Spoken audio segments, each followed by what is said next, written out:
It's not a hinge game. It's a trampoline game. Because you jump on this game, it trampolines you to the moon. Can we film you on a trampoline? Sure. Sure. Mayo experience. Mayo experience. Mayo experience. Mayo experience. Experience. Welcome to the Pat Mayo Experience, presented by Underdog Week 3. Picks against the spread, Survivor picks, Superlocks, free money, Cust Corner. It's all there. You hit the description. A reminder to you good people, sub to Mayo Media Network. Tell some friends about the show. Smash the like. And if you ever need to listen to this show on demand, Apple, Spotify, wherever you get your podcast, you can find it there. Geoff Fienberg was up till 6 a.m. this morning, sweating it out. Feeling good after a Chargers victory, weren't you? I was up late and up early. So I don't normally do morning duties, but my wife had to be on the road early this morning. So yeah, I was up. I was hungover. It was a great night. A lot of great things happened, and we can get to it, but the Chargers winning wasn't even the best part. Interesting. The coin is over there. It'll be joining me momentarily to make some picks. Coming off a pretty disastrous week for the coin standards. That is still not currently in last place. We'll get to the recap in a moment. But I wonder what the other thing is for Geoff. Do you know? Timanda Cust. That's not my name. Gee, I can't imagine what it might have been. Maybe it would have been them panning to the booth for a moment and somebody being on the headset and helping with game planning. I wonder if it's just confirming all of the deepest held anxieties that G. Fienberg 17 has. So Tim, because we're great friends, and he knows me quite well, even knows that I was up until like 4 o'clock rewarding myself with some ice cream. But ding, ding, ding, ding, ding. Credit to you, Tim Anderson, and it won't be the last time on this show. But guess what, friends? It is not my task anymore. What happened last night is the mask got peeled off for everyone. And what happened today, which I knew was going to happen, was every single sports media show with any ounce of mainstream traction spoke about it, debated it. It is not just me yelling in my basement anymore. And you know what? I can respect people that think it doesn't matter. That Tom Brady's panache and importance is big enough to offset it and important enough to Fox. But the dumbest people you know were the people that claimed they can't see a conflict of interest. What am I talking about, Rhea, conflict of interest? There's no such thing as a conflict of interest here.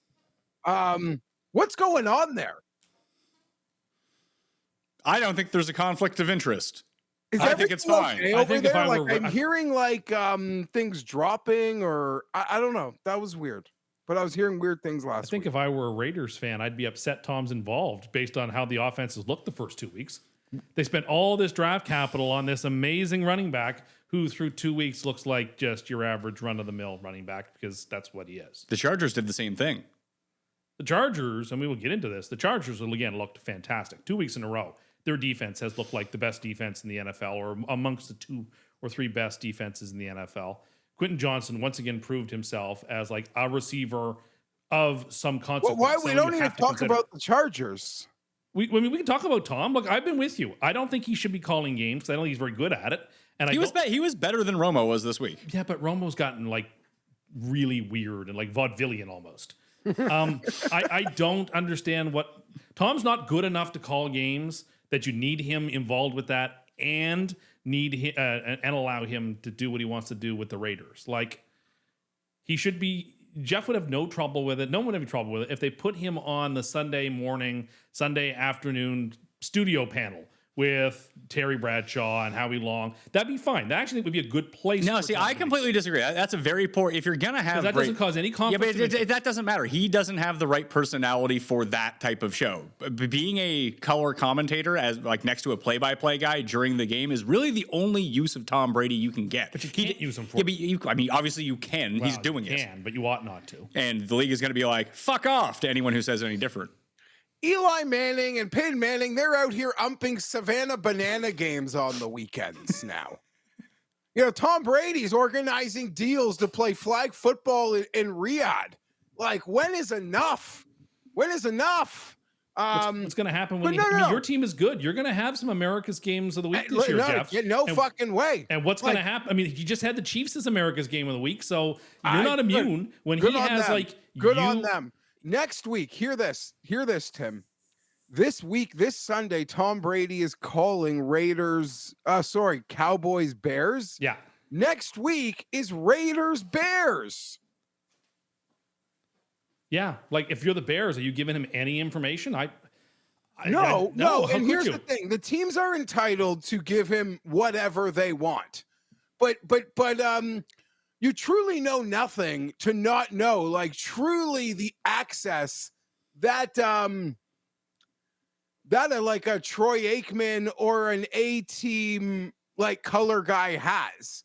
And how much off the record information these guys really are given, as the nerds would call it, the amount of actionable intel that they are given. Now, the teams can choose not to give Tom Brady the info. I imagine they are not giving Tom Brady the info, but then it just leaves the broadcast totally out to dry. But even his ability to gallivant on the field before games, like there's a level of tampering in all of it. Hold on. I don't think him throwing the ball to Gronk for a fake touchdown. That's not what I'm talking about. Is a problem. That's a bit for TV.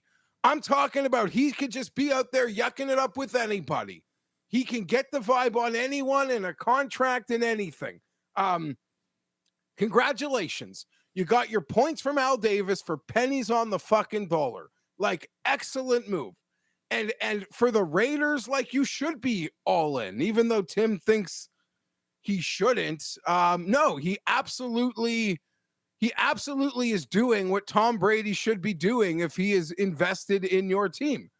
But it is a gross conflict of interest that the league is allowing, and obviously Fox just wants his celebrity, and Fox, Murdoch wants him for own reasons, to bring him to 4 dinners a year to shake hands for advertisers. It's Tom fucking Brady. Like, I'm not naive enough to not understand the value that Fox sees in this guy, even if he is their third best color guy in the system.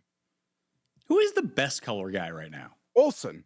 Is it Olsen? I think Aikman has actually gone from like really awful to maybe the most perceptive, because he is willing to actually attack people when they're not playing well.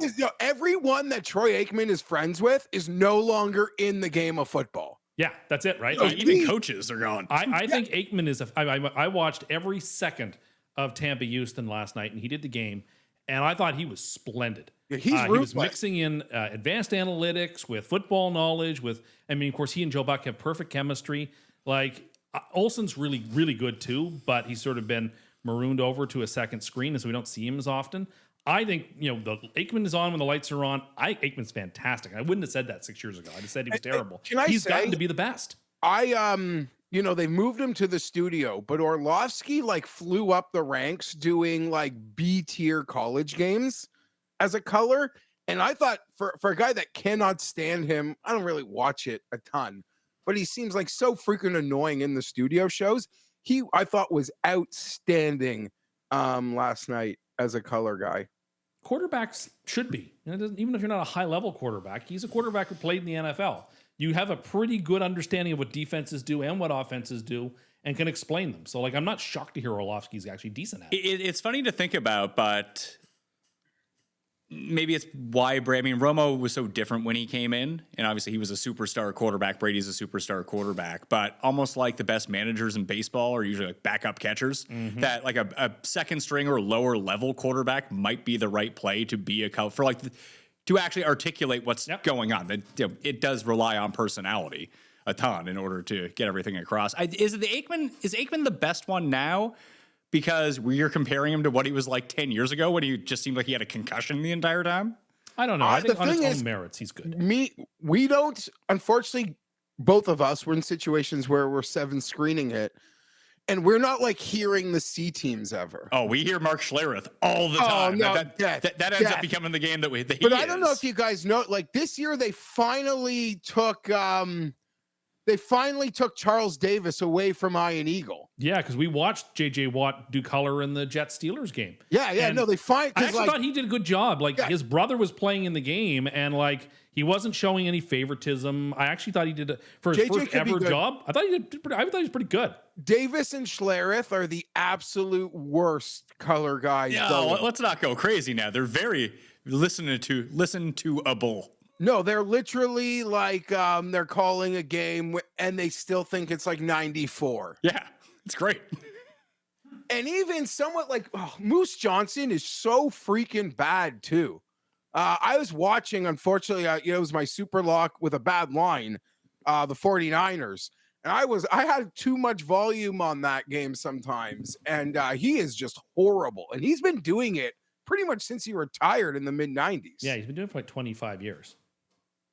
But back to, here's the thing. It's just an overall success because today, like a heated debate. I watched the clip on the YouTube, a heated debate on First Take about it. Dan Patrick, Rich Eisen, like it is now a mainstream conversation. So it's like not even, it's like above me now. You know what I mean? It's like there's more important people complaining. So I don't even have to say anything anymore. It's out there. Do you remember what golf course you said should host a major? I still Century. think the Kapalua should host a major. Kapalua is so burnt out and drought filled that they can't use it as a PGA Tour venue anymore. Really? Yeah, it's off the schedule. They have to find a different course because it's in such bad shape since that you a declared it a tournament? major championship I think venue. it's a fun track, and it's the Augusta of Hawaii. And Oh my God. well, you look at the comps. You look at Augusta National players, and you look at their success at Kapalua, and you'll see there's a very tight connection. Now, I'm making that up. Now, why do you think that's the case? Let's talk this through. There's not a lot of rough. Okay, keep going. There's one very Undulation. clear answer to this Really question. good Noda players Begay and play his in the- ruler. The players that would be competing to win the Masters are over the past 20 years have been in a field of like 28 guys to play there. Well, let Waialae host both tournaments this year. They can just change the course around a little bit, the same way that Muirfield Village did when it played back-to-back hosts. Yeah, it's not the same type of course. I mean, this is not a long course to begin with. Waialae is a very short course. Isn't It's it not just like you the can extend it. undulation, the uneven lies? Like, isn't that like maybe the biggest That's thing also that a you very could... Augusta thing too. Yeah, there's no. Yeah, but I mean, that's the same thing as the John Deere Classic, too. Yeah, no, I'm just saying there's nothing there. This is like when, it's like when they call like, like the nice school in the small town, like the Harvard of White Plains. Well, I can't remember if it's on the big, is it on the Big Island or not? I don't know. But I think that there's like neighboring ones of Kapalua. I don't know if they are suffering, like they've rerouted all the water to the other courses, but I don't think Kapalua is actually like the nicest one there. There's like one that's like in the jungle. I don't know. But if this is an opportunity for the PGA to not even go to Hawaii, go to somewhere where live is made hay. Like go to Australia Why the fuck would they do that? because you get huge What, crowds. you realize that they don't care about live, right? But the they only would thing get- that they care no, about. but it means there's a market I'll there. You be get huge crowds. unequivocally like crowds. I could not give a flying shit where they're playing the Century. It's an elevated event. They should actually care. Don't. They don't. Well- they're going to have it in Hawaii because the next tournament's in Hawaii. And the players love going to Hawaii because they can bring their families to a Then just Hawaiian do it- vacation. Just do it Waialae twice and be done with it. You really put a lot of thought into what the PGA should do here. Just run it back to the same course. Well, how many courses do they have that are in Hawaii that are like PGA caliber that can host everything you need to host? I bet you there's a lot. I don't know. Who thinks Ben Griffin's going to hit the 6-footer to have his match next week? Well, we got a full Ryder Cup show with Geoff and I coming to you. Now, we'll do that next Monday, Geoff?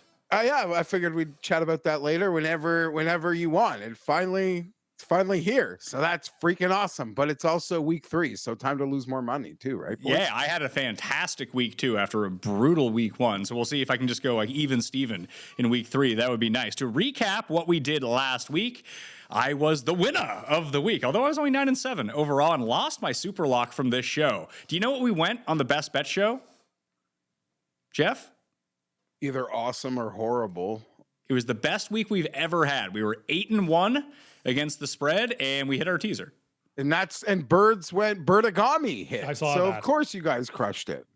So I was 9-7. That puts me into the lead, tied with Tim overall, 17-13. You were 8-8. Jeff was 7-9. He's 13-17. The coin was 6-10, 15-15. We all advanced in Survivor, although Tim really tried to mush the Cardinals. It was an unnecessary bout of stress. But you know what? It's doubly good because A, we won, and B, we don't have to worry about taking the Cardinals ever again. So we get to kill two birds with one stone. See, birds, Cardinals. This is very good. You lost your teaser because of the Jets. Yeah. That was the only loss on But the it's 2 weeks in teaser. a row Pat where it warned lost you. You because don't. one side The got Bills blown were up. almost. The Bill ceiling is too good to tease against. Okay. Well, I've got a little slightly different strategy here for week 3. Is it to tease the Dolphins against the No. Bills? Because the Bills can't possibly blow anyone out 2 weeks in a row. Money line parlay this week. Oh, money line part. What about the other super? What was Tim's super lock? Tim hit his. Tim hit his with Tampa at the last second last night. Honestly, that game we'll talk about it, but like Tampa controlled that game. Yeah. If the Texans didn't have fantastic special teams, they wouldn't have even scored 10 points. That is a part It sure is. of football. It sure is. And Jeff hit his. I lost mine with Tennessee, which didn't even end up making my top 3 picks on the best bet show. I got there. I was like, no, anyone's definitely going to win. And I felt really good when they were up by 2 touchdowns early. And then it got pretty dicey for the Patriots for As a soon as while. he missed the second extra Was that on point. your big screen? Yeah, no, we watched Jets Bills because Paul was here. And Paul was on the live show on Sunday. So we watched Jets Bills for a while and just had Tim complaining for just turning after their big hypothetical victory of week 1, just turning the screws on the Jets and giving up on them within 3 minutes. I was Tim like crying on the Sunday night show after putting air in Fields' tires like all summer, lamenting that he wants a quarterback who can throw the ball downfield. Yes, Ah. I do. I know you do, but like you can't gas up Justin Fields all preseason and week 1, and then the next week be like, oh, what we really need is a guy who can throw downfield. I guess I can both do color commentary and own a team. I think that he can throw downfield. Also, I don't want to put us. Not. I don't want to put us really off track here, Go for it. but Tim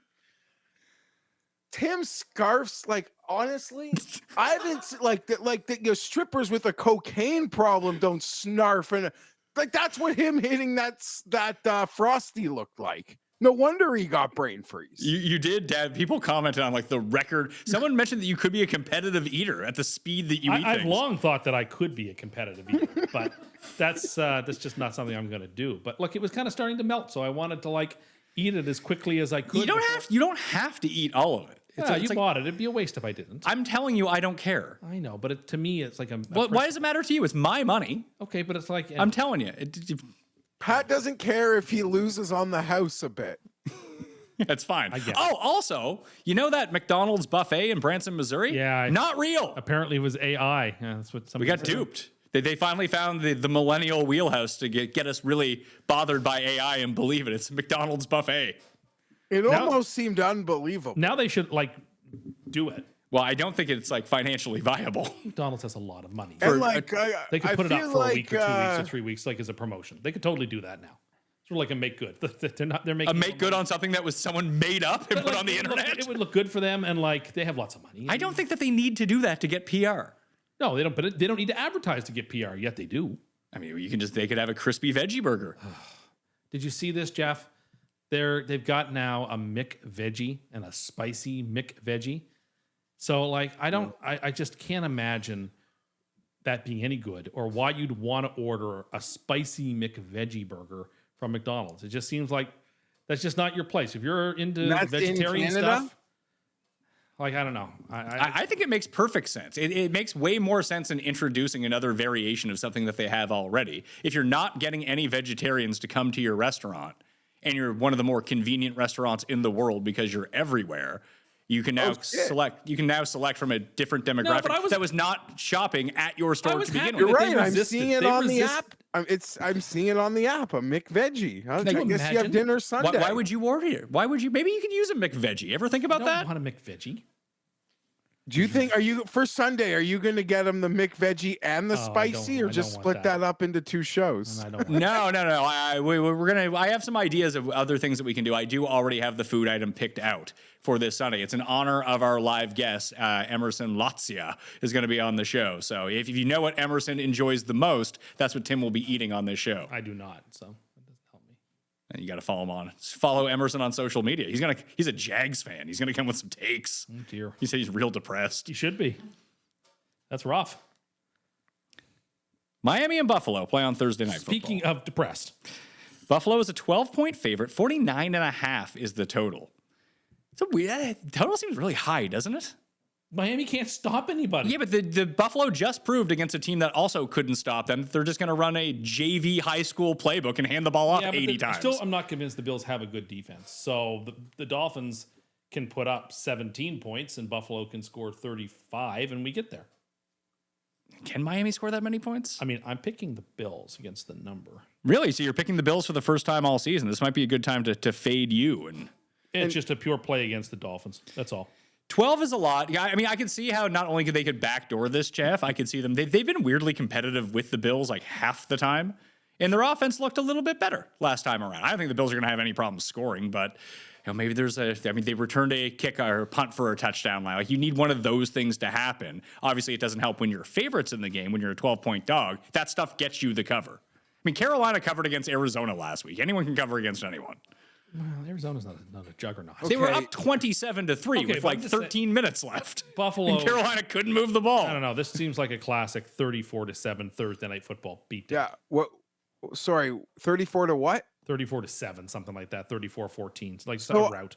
I agree with you on what the Bills' output is going to be. I still think I have the Bills covering, but I do think the Dolphins will move the ball a little. The Jets were so embarrassing in that game. Thanks. Like the unsportsman. You've got to play by the rules. The rules are there for both the for the integrity of the game and for player safety. And the Jets just refuse to follow them. Oh, stop it. Stop it. Imagine saying that the Jets were the ones who weren't following the rules. Buffalo was breaking the rules all over the place and getting away with it. What are you talking about? You didn't watch the game, clearly. You were too busy watching New Orleans and San Francisco. No, I was watching the games. I saw the That bad comment Bosa. makes me think you didn't. I saw the bad Bosa end it 5 minutes in. Well, that was a good sack. The bad Bosa. He's come to play for the Bills. Now he's the good Bosa. Whatever. Trying to get me No, going. and Miami will score, but they are just a certified dumpster fire. Just a total lack of cohesion, and it seems like the players hate the coach. Everyone knows they're done. I think maybe the Chargers will need to get in on this fire sale out of Miami. What would you want if each of your teams had to pick a piece from Miami coming out of this, like pre-trade deadline? Like, would you want Mike McDaniel for an offensive coordinator? Sure, he'll throw the ball at least. And he doesn't have to make any actual in-game decisions, so that would be great. That'd be best of both worlds. I would be looking to like Phillips or Bradley Chubb, one of their pass rushers. Now that Mack is hurt, maybe that's a call the Chargers are going to be making potentially. You wouldn't want any of the receivers from this team. None of them. Well, then Waddle wouldn't be available, and I don't want Tyreek Hill. I mean, you don't. I think that anyone would be available. Could the Jets trade for Tua? No, we had enough trouble.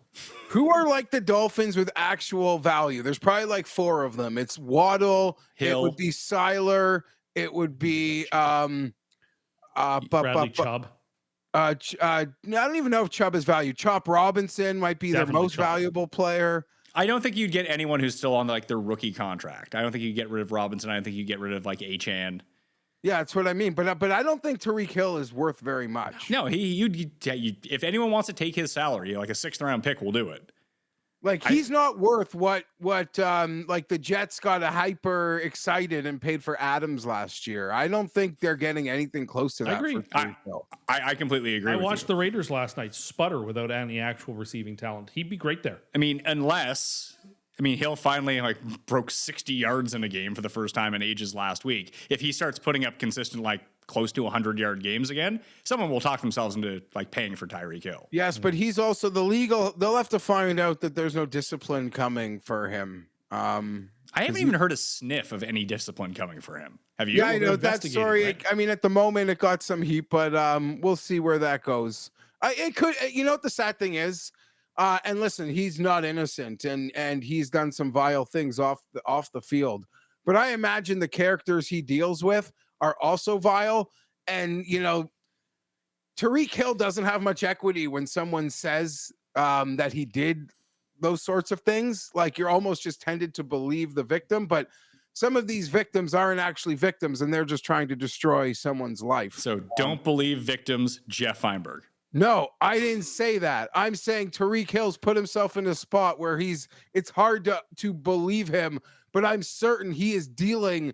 The people around him are probably just as vile as he is. I mean, he's come up a lot of times over the past 10 years or so. Maybe no one's really out-viling him at this point. I think Geoff is angling for the I just mean the characters around him are pretty shady as well. And that's all. That's all. And I'm the last person on earth to defend that guy ever. I mean, you just did. You just did. Doesn't really sound like you're the last guy to do it. Till he puts on a Chiefs jersey, then we'll see whose tune changes. I said he'd fit right in. He'd fit right in. I really want to take Miami, but I can't. I just can't do it. I don't mind looking foolish and having bad picks and having bad takes, but having Miami lose 43-0 on Thursday Night Football, like, I had the Miami side, just feels so dumb. No. What was this? This line is probably moved like a field goal this week. No, it was 12.5 when it opened. It's down to 12 even in some. So I think there's Miami. These are all dead numbers. The difference between 11.5, 12, 12.5 is nothing. But it's smaller now than it was when we did the show on Sunday night. And there's been a lot of numbers that have changed. Wouldn't be shocked if it was like 13.5 or 14 at kickoff. But do you like my idea, Geoff, of 2 Mondays from now, not this Monday, the following Monday, that we do the watch-along companion stream with Cust for Jets and Dolphins, Monday Night Football? Yeah. That should, Jets, Dolphins. Yeah, can Garion do it? Garion's told me he can do it. I was trying to get Cust's dad to be on. That's that's a little fourth wall. If that's up to Cust, I would think. No, Garion's fine. We have other Dolphins. I'll phone Artie in. Great. And he can just talk about how great Lamar Jackson is. Well, we can just spend the whole Where evening is the agreeing game? with each other. It's I think it's in Miami because the Jets have already played 2 home games. The schedule really broke in their favor, huh? Oh yeah. No, the Jets played in Pittsburgh, didn't they? No, at home. That game was they lost that game. Remember, at home? you were laughing about how the broadcast crew was talking about how that they weren't going to pretend like it wasn't in New York or whatever. And then the guy got trapped on the American flag. Yeah. What a loser franchise. Yeah. Packers at Cleveland to kick off the Sunday slate. This has gone down a little bit as well. It opened at 8.5. It is now 8. This is still 8.5 in some spots. 42.5 is the total here. I don't know why I've chosen the Browns to latch onto as a team that I think is good when clearly they aren't, but I'm going to pick the Browns again, +8 at home. I think that they do enough to disrupt, and we've seen it 2 weeks in a row that they were able to take Chase and Higgins out of that game just by assaulting Joe Burrow and being in the backfield. And then even just, they didn't shut down Lamar, but that game was particularly close. And they were able to have some goal line stands. They shut down Derrick Henry completely. Zay Flowers did nothing. It was the auxiliary pieces in that game that really got the best of the Browns. And there's no Jaden Reed. He's going to be out 6 to 8 weeks. If they can just take out Josh Jacobs, take out that intermediate part of the field where they like to go to, then it's just down to the Packers' deep shots, which really haven't been hitting. Like, if that's a game they want to play one-on-one deep, I think that they take it here. I like the under in this game, and if I like the under, I like the Browns. Browns can't score. They can't score. I haven't seen it in 2 weeks. They just have no offensive capacity. Maybe it's a little closer than I would imagine, but like 21-10 Green Bay gets me there. So we'll take Green Bay and then the first part of the money line parlay. It's a big number to put on your parlay. Yeah, it's okay. Do you even need that on your parlay? It's a 5 team. They're minus 8. No, they're minus 400. It's all right. Okay. Paul would talk you out of this. This is what he tries to do with Cody on their show. He has like a minus 1,200 favors. Like, do you really need to put that on there?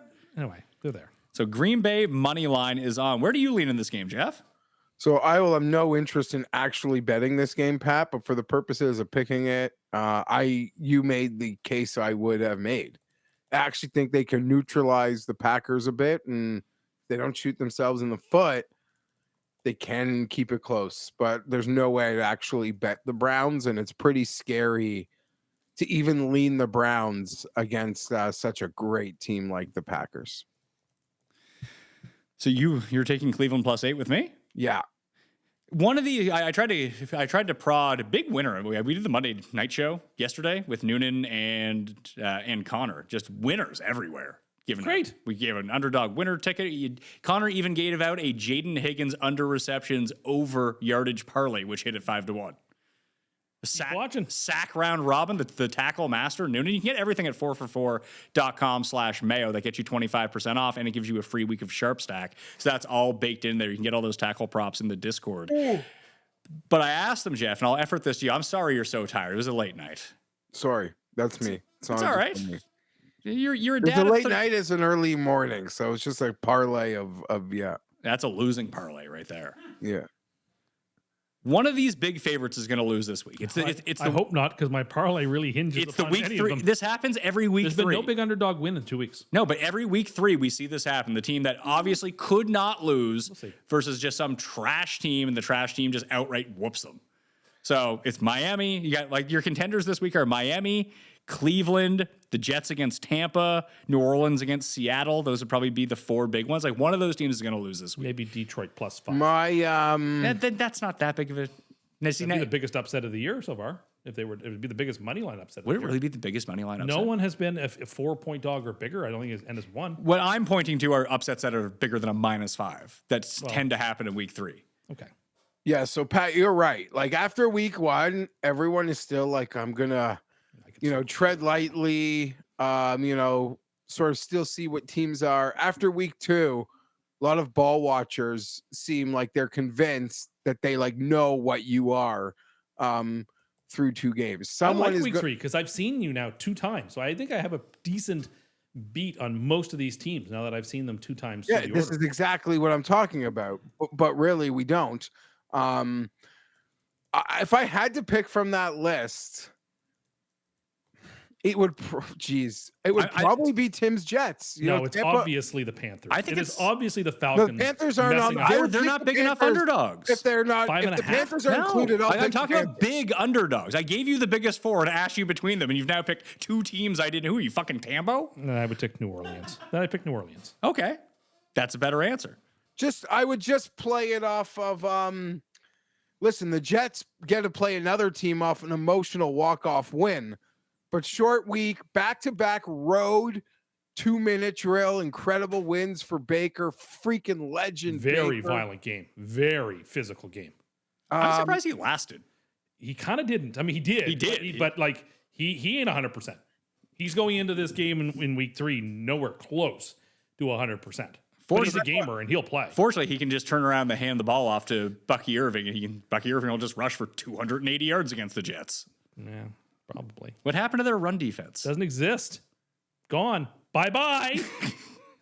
So split. Cleveland for Geoff and I. Green Bay. I just think Green Bay and Indianapolis are the 2 teams right now that Indianapolis people believe in, but they didn't expect them to be good. So they are still kind of waiting for the bottom to fall out a little bit, but they are believing in it now, especially after beating Denver. But people are like penciling in Green Bay to the Super Bowl right now. People are. Like that there's going to be a smack in the face at some point, whether it's this week or not. Everything's going to fall for 1 week, and then how they rebound. Like, very rarely do you see teams like this just go 9-0 to start the year. I don't know. Those 2 teams aren't even in like the same league in terms of no. Like I agree with you, Pat. Like people have Green Bay in such a different stratosphere. I even did like a wins draft with friends. It was us. It was a show we did. With us, which I'm dominating. But another one like 2 days before the season.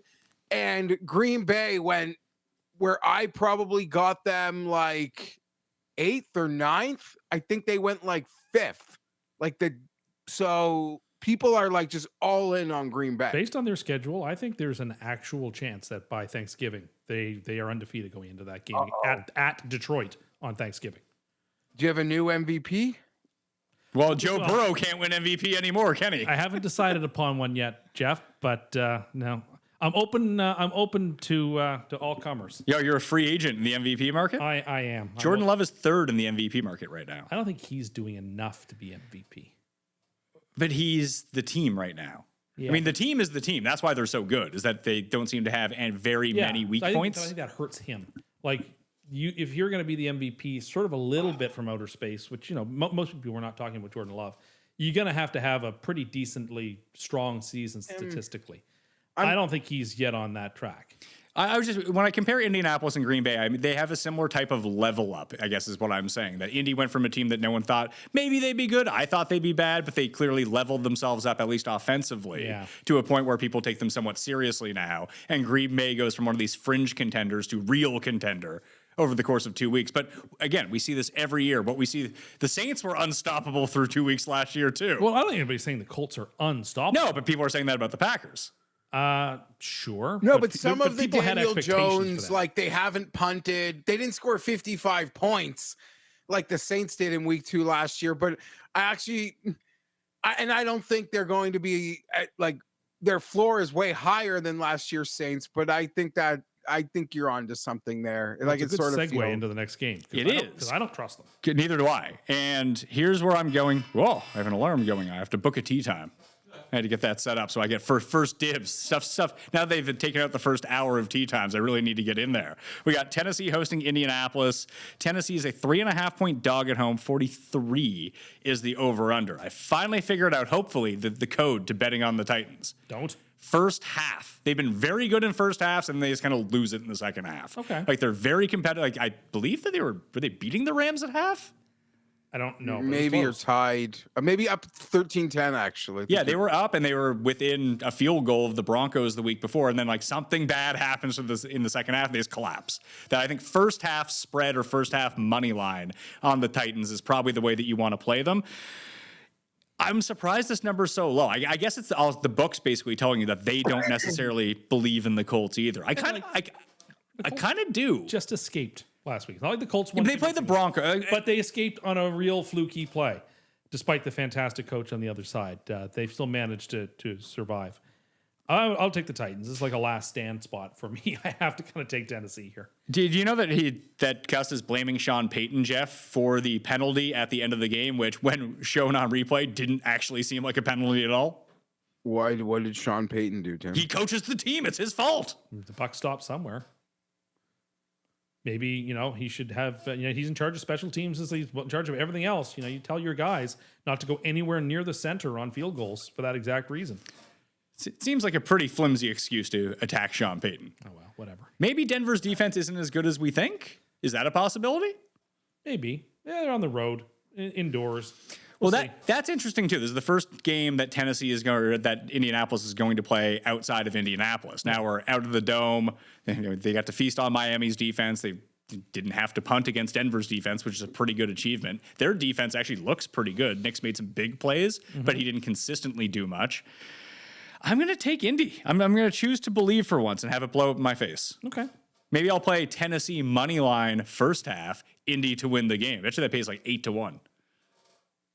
I just think that the home dog in division, people are starting to circle around Indianapolis a little bit, but the books aren't. And so I kind of would rather be on that side. Are you surprised the line's so low, Geoff? Not really. Not entirely. I'm really torn because part of me really wants to just use Tim's logic as to how exactly I want to play this game. On the flip side, I truly believe that the Colts are average. But where do you see Tennessee? The roster was fine. The roster was average. It would all hinge on quarterback play. Now they're getting above average quarterback play. Like if they're a mid team, that's like more than enough to win and cover against what I've seen out of this Titans operation as they're going through certain growing pains for obvious reasons right now. So it's just like coming off the spot game, last second win. They didn't deserve everything Tim said, division points. Let's just play the other side of this hype and this coin. But fuck, if they're mid, then they'll win. They'll win by 10 points. I'm going to lean with Pat that the Titans are, that the Colts are just like a mid team this year, even though they're off to a hot start, and that's going to be enough. So give me the Colts. Wow, 3-0. The coin took the Colts as well. Sure. I feel I'm really uneasy about it, but I'm not touching this one. Yeah, so I will end up betting the Titans first half. That'll be, oh no, Lost the tea time. I missed the first two. I got the third tea time out. You want to play on Wednesday morning? I can't. All right, just me You then. mean tomorrow morning? No, like next Wednesday morning. No, I can't. Okay. You're not in. Cincinnati and Minnesota's up next, though. All right. Battle of backup quarterbacks. You got Jake Browning, now a 3-point underdog at the Vikings, starting Carson Wentz at quarterback. 42.5 is the total in this game. I saw, and you can correct me if this was just early reporting, that McCarthy could miss up to 5 weeks. When did he get hurt? I don't know. I watched that game on Sunday night. There were clips. Collinsworth actually pointed it out. Okay. That there's a spot in the game that Collinsworth actually points out that he looked like he was in a lot of pain. I don't want to take too much credit yet, but like those of us who sat here last year and were mocked by saying the smart play was to hang on to Darnold. Now and you said to pay Darnold. Well, I would have paid him because I don't think you could have made it work with the franchise tag. I would have paid Darnold and traded McCarthy because you probably could have got what you used on him and rolled with Darnold because he showed real progress and real success in that offense. But I was shot down by people who know better. It was like, oh, there's no decision to be made. McCarthy's so cheap. You got to keep him. Well, what if he's no good? He's no good. And if he's no good, it's a bad decision. I can't believe you're victory lapping this. I think I was profoundly correct. Wait, you realize Darnold's been shit, 2 games, right? He's been fine. Played 2. No, he hasn't. He's been terrible. He's been fine. And if you kept him in this offense, hold on, he'd be much. You think they scored 6 points? No, but they also can't afford the team that they have if they have to pay Darnold. That was the whole point. You could have again. It honestly, all that matters is quarterback sometimes. And if you have got Darnold's not that guy. He played like that. Great, because they were able to they did not have to pay him money. They were able to build a great both lines around him. And if you start paying him money, then you can't do that anymore. You can't get rid of a really good quarterback you can't trade 2 in the bush for 1 in the hand. Pretending like Sam Darnold is some really good quarterback. He was last year in that offense. He was a really good quarterback. Until their offensive line got banged up once, and then he couldn't do anything, just like he's doing in Seattle right now. Overreacted to 8 days on 2 weird games. They completely threw him overboard because McCarthy. I mean, Geoff will tell you that people are obsessed about McCarthy and we're making claims like he was John Elway Redux. But the fact of the matter is, it looks like the Vikings could very well have made the wrong decision. I think they did make the wrong decision. I had to sit here and listen to you. Go back. I had to sit here and make a different You're choice. incorrect. And here's why. I had to sit here and listen to you talk about Sam fucking Darnold for 4 years, about how he wasn't a piece of shit as the Jets quarterback. And then finally got rid of him. You know nothing. And then Zach Wilson comes in. So JJ McCarthy gets 2 games and he got hurt. Zach Wilson got 3 fucking years as Jets quarterback before you finally admitted, okay, maybe he's not the best quarterback in the league. Get rid of a quarterback who went with 14 wins the year before. Yes, they got rid of Darnold, but Darnold did not play very well. Because Darnold's not actually that good. He played phenomenally in Minnesota's system, and they threw him overboard for reasons that really never made much sense to begin with. It was the money. It still makes I feel like sense. you don't realize these teams operate underneath a salary cap. Again, you don't seem to understand that if you have a quarterback who wins 14 games, you don't throw him overboard. For a quarterback who's a big, huge question mark. But he turned into a pumpkin in the 2 big games. He played poorly in 2 games. The 2 games that mattered the most. And that was the litmus test. And maybe if he played great in those games, they make a different decision. Oh, how could they? Because it's only about money. How could they then? But hold on. They would have got bullied into it if he had played.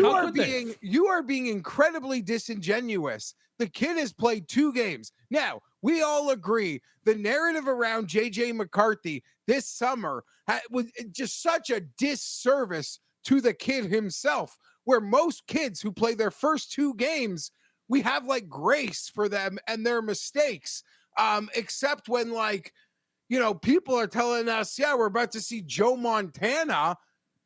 Like some of that grace that you want to afford the kid is diminished. But what happened? And I'm an apologist. I like to bet on loser golfers and make excuses for them, just like I make excuses for my quarterback who doesn't win all the time. But an absolute free pass from me is awarded to JJ McCarthy. A stunning last-second comeback 4th quarter victory in his first game. And then he has a kid.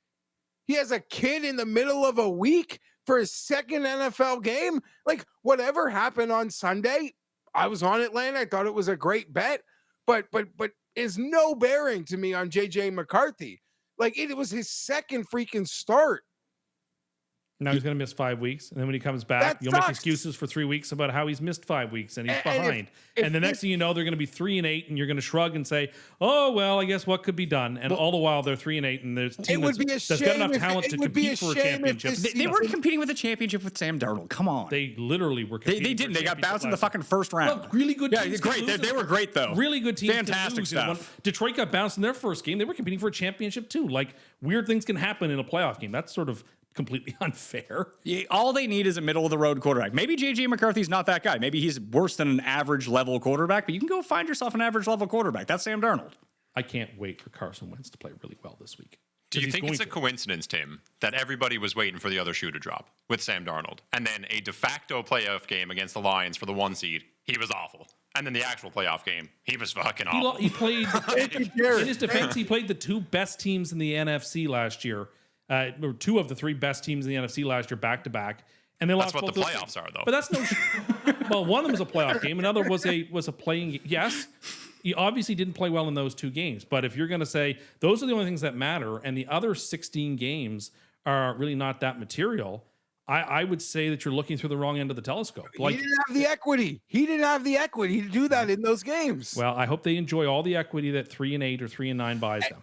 And it sucks if he's actually hurt for 5 weeks and this thing really just, spoils his like de facto rookie season. That would be a shame. That would suck. That'd be such a bad break for the Vikings and their fans. But I think you Vic lapping this. After the amount of grace that you demand for quarterbacks on your team that stretches into half decades It's really not even. versus 2 games and the kid's 1-1. I'm really not even attacking him. I'm attacking their front office. I have no bearing or opinion really one way or the other on McCarthy. I think he was put in a very unfair spot. It's really against the people who thought that it was a slam dunk. You had to do it this way. Well, what you're going to learn is that type of short-sighted thinking is going to cost them. That's actually long-term thinking. No, having a really good quarterback is the most long-term thinking you can have. Everything else is kind of irrelevant. But if you sign Sam Darnold, you don't have a good long-term quarterback. You have fucking Sam Darnold on your Looked team. phenomenal last season. That's great. Who cares about that? You're right. Kirk Cousins looked great for them too. They had to get rid of him. I can't wait till Carson Wentz plays great the next 3 weeks. And then there's, maybe McCarthy needs to learn a bit more on the bench because Carson Wentz is playing great. Give me the Vikings, -3. Give me the Vikings. Jake Browning is not any good. And I don't expect any sort of success out of this Bengals team with him under the helm that much. Maybe they can beat the really bad teams, but if they play a team that's okay at best, they're going to lose. And they're going to lose this game. Aaron Jones was just placed on injured reserve, so Jordan Mason should be seeing the bulk of the carries. Cam Akers has re-signed with the Vikings. I'm going to take Cincinnati here. I actually think Jake Browning's okay. I mean, if it's Jake Browning versus Carson Wentz in 2025, give me Jake Browning in 3 points. Coin likes Minnesota. Well, boys, last week we found the spot. We got week 2 and we got our spot. We got a good team with a good coach with the backup quarterback against a horrid defense. And I came on here and I lost 1.5 points for CLV with that spread. And I smashed it all the way down to as low as it got to 3 all through the week. And we're doing it again. And it could be my super lock, Minnesota. Now, what you think is Fienberg? Both of these teams are good, and both of these teams have backup QBs. I would go the other way. I don't think either of these teams are all that good. Okay, fine. Maybe you're right, defense Pat. looks weirdly bad. But here's the deciding factor, and it's easy. One of these teams has the worst fucking coach in the league and one of the worst fucking defenses. Hold on. Not every coach can be the worst coach in the league. Is it Mike McDaniel? Is it Zach Taylor? Hold on a second. Don't put that on me. I'm all about Zach Taylor being the worst fucking coach in the league. And by Sunday, he may actually be the worst coach. McDaniel may not have a job by Sunday. He seems way too confident to be getting fired. I kind of agree. Or just doesn't care. He's already made peace with it. Like he's gone through those stages of grief and he's at the acceptance stage. Like, whatever, man. He should just show up wearing Scarface t-shirts at this point. Now, don't get me wrong. Do I think McDaniel's fate is deserved? And like, will he be, working at a sneaker reseller at Aventura Mall in a couple weeks? Probably. But Zach Taylor to me is the nut low coach in the league. His defense sucks. I'll bet on Kevin O'Connell on this one with his backup quarterback. Could be my super lock. We'll see how. I mean, I think we're really underrating Wentz here. Like, we've seen Wentz start for 6 teams in the past 6 years. When was the last time he looked good? Before he got COVID for the Colts that one time? Yeah, but I'll use Tim's logic. Once upon a time, Pat, He almost won an MVP 6 years ago. It's better than Jake Browning. Jake Browning, what, won, I think 8 games 2 years I don't think it ago? was that many games. Are you sure? What was the Bengals record that year? I think he went like 4 and 5 in that stretch. That's pretty good. I feel like it's better than Carson Wentz is doing. Yeah. Well, okay. Isn't it? I like Wentz to play well here. I'm asking, when was the last time he played well? 2022, whatever year it was that he played for the Colts. I don't recall. I think that was 2020. No, it wasn't 2020 because Rivers played for them in 2020.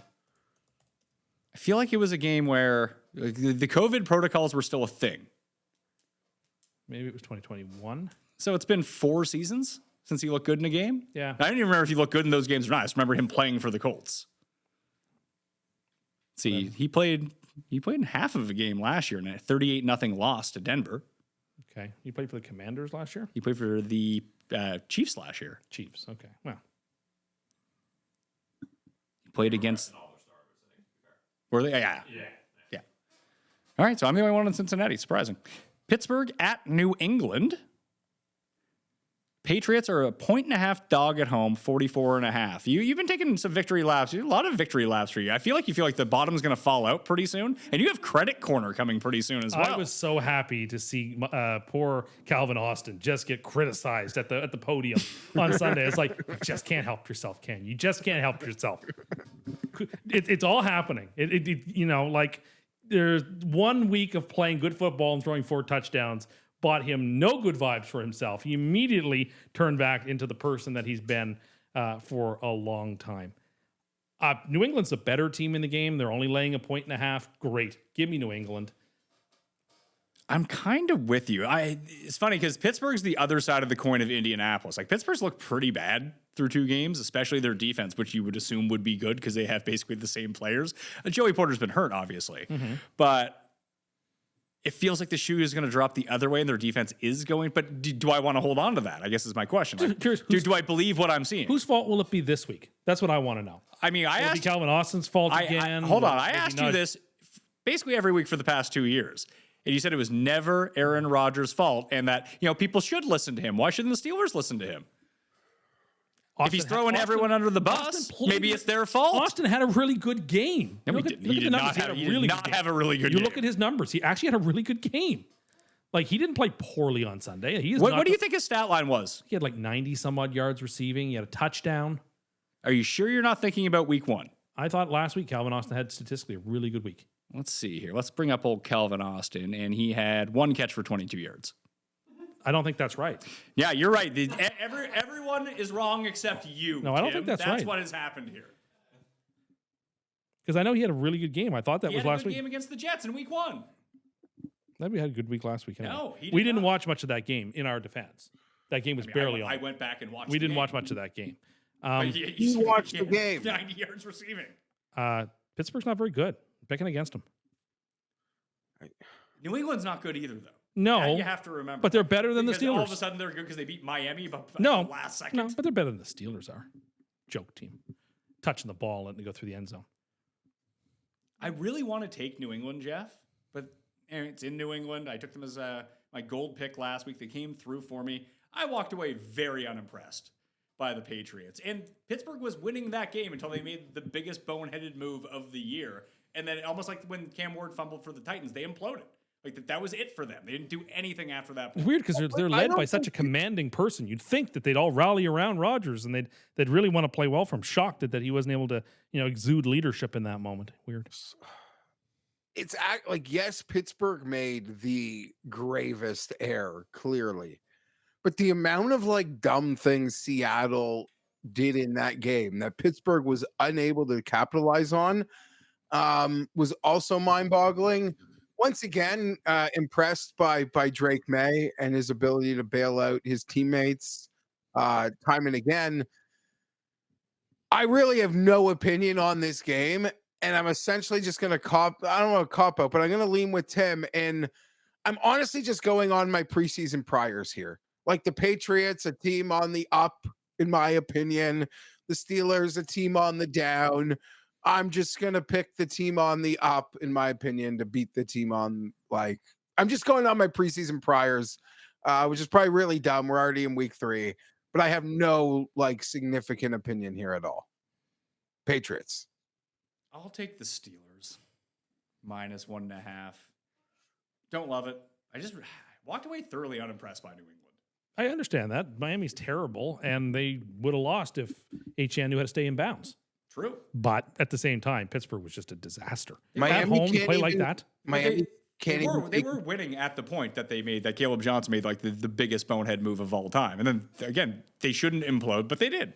And they lost to the Jets, which, and they should have lost to the Jets. So, I mean, they did, according to you, they did lose hypothetically. like so this is a sloppy team, which is weird. Tomlin usually has his team better coached than this. But It's just the Patriots might be like each of the other 3 teams that aren't the Bills in the AFC East might be the worst 3 teams in the AFC. I don't know. Maybe. I think there's some AFC South teams there. Tim, I meant to ask you this earlier, and if you could just indulge me for a Okay. couple minutes, because I enjoy it. What were just the highlights of Dolphins Reddit this week for you? That's a good question. I mean, a lot of Mike McDaniel stuff, a lot of just very dreary feelings about Tua, that sort of stuff. It made me happy. Made you feel better about yourself, eh? It's the only way to make myself feel better. Did you go on Jets Reddit? I did briefly and then left because I just don't. There was no upvote party?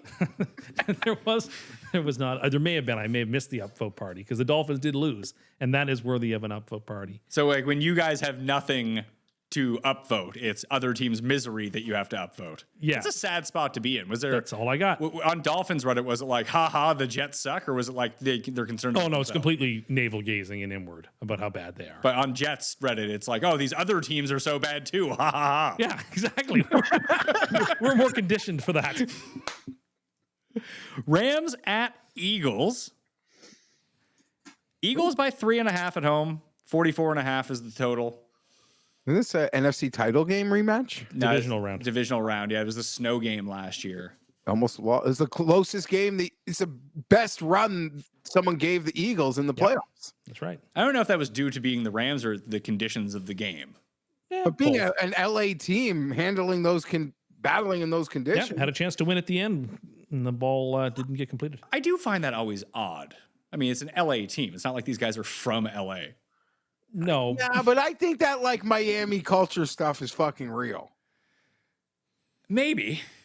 And I don't know if it's so much that, I mean, we talk about when Miami goes into the cold, and it's not every Miami team. It seems to be like Tua specifically, but they have such an advantage because of the heat in the first month of the season. Like they get the shade, the other team doesn't, that maybe just teams look worse against them earlier on in the year, and they're just playing exactly the same. Just teams aren't playing as poorly against them later on in the year too. maybe. But if You you're not know, used to I- being hit when the cold, Listening to a segment on the Lebitard show where they kept referring to Mike McDaniel for 20 minutes as Meek Daniel, they were furious that like they can't lose a game to the Patriots, where the Patriots are in their darks, baking in the sun. They're the team that was making those penalties and those mental mistakes down the stretch. Yeah, just a sad state of affairs. Was the segment called "Let's Get Lebatarded" in here? No, they're just in like Dolphins disaster mode. Well, what else you got to talk about with Miami sports? Like, Spoelstra is such a great coach, but we never win unless LeBron's here. well, those Marlins. The Panthers have won back-to-back cups. Right? That's true. The Florida Oh, Panthers yeah. have back-to-back Stanley Cup champions. Too bad it's like their fourth team, but it's still, Oh, they're behind the Miami soccer team, for heaven's sake, Oh, because they have Messi. they have Messi, yeah. Yeah. Inter Miami or whatever they call themselves. Real Miami. my fault. What game are we on? What game are we- Rams and Eagles. Okay. I will take the Eagles because the Rams have been extremely unimpressive through 2 weeks. Their offense looks very uninventive. Defense is playing well, but I just feel like against the Eagles, you got to be a little creative in order to beat them. I don't. What if the Eagles can't stop pass to Devontae Adams on the goal line? Well, then that they're would- screwed. that'd be bad news for you. That would in be. fantasy because I've got Devontae Adams. But I expect this to be an ugly, borderline unwatchable 17-13 Eagles victory. If we had to rate the teams that are currently the least watchable, Jeff, how high is Philly on that list so far this year? Because they've been, I mean, the Dallas game was fun until the delay, but it was mainly because Philly was playing awful. Yeah, Philly's been They clearly just started in a slog, but they're 2-0 and they got the championship pedigree. That being said, they're far more least desirable teams to have to endure. Give me some. I would just put the Chiefs maybe. Titans. Chiefs. Yeah, but the Titans still have that like Cam Ward shine to them. Like, hey, what's this guy doing? He's throwing underhand passes. He's throwing a cross body across the field for touchdowns. The Texans are no fun to watch. No, the Texans I watched are the whole game of them. They're not fun. The Texans are, as you mentioned, the Texans get physical defensively. Like their defense is good. Oh yeah, they were all over Baker last night, but their offense just tough to watch. The Saints are kind of fun to watch. Yes and no. You feel so The proud. Raiders are no fun to watch. You Two feel- games in a row, the Raiders have been. You feel so good for Spencer Rattler when he completes like an 11-yard pass. You're like, oh, look at him do it. He's doing it. Look at him go. And he hasn't been bad this year. No, he hasn't. He's by far not the worst. I'll take Philly. -3.5. Yeah. I got. This is not touching any of the mineral picks. It'll be on. Did you watch Cam's 1-minute picks, fastest 60 seconds in spread betting, Geoff? You know, I didn't see that in the show. That must have been at the very end, but I saw the clips. He did it in like 23 seconds. He did. We needed him to slow down a little bit. It was too fast, even. I'm on the Eagles. I don't feel good about it. That's fair. I follow this Twitter account called Cigarette Movies. Okay. Right. And they put out movies and then how many times people smoke in the movie, and they declared if it's a real smoker movie or not. And The Beatles, Get Back, episode 2. Oh, that's got to be extremely high. Runtime 173 minutes, 138 cigarettes are smoked in it. So one every 1.25 minutes. All John Lennon and George Harrison did was smoke at those times. Oh my gracious! I can only imagine. Ringo used to smoke a lot too. It was the 60s. Everyone smoked. Well, no, fair enough. It was good. Doctors recommended that you smoked. Not by 1969, they didn't. 4 out of 5 recommend Cools. And not by then. Jets at Tampa. We don't know who's starting for the Jets. It might be Fields. It might be Tyrod. Yeah. Is it better with Tyrod? Better in what way? That I don't think that they'll try to do.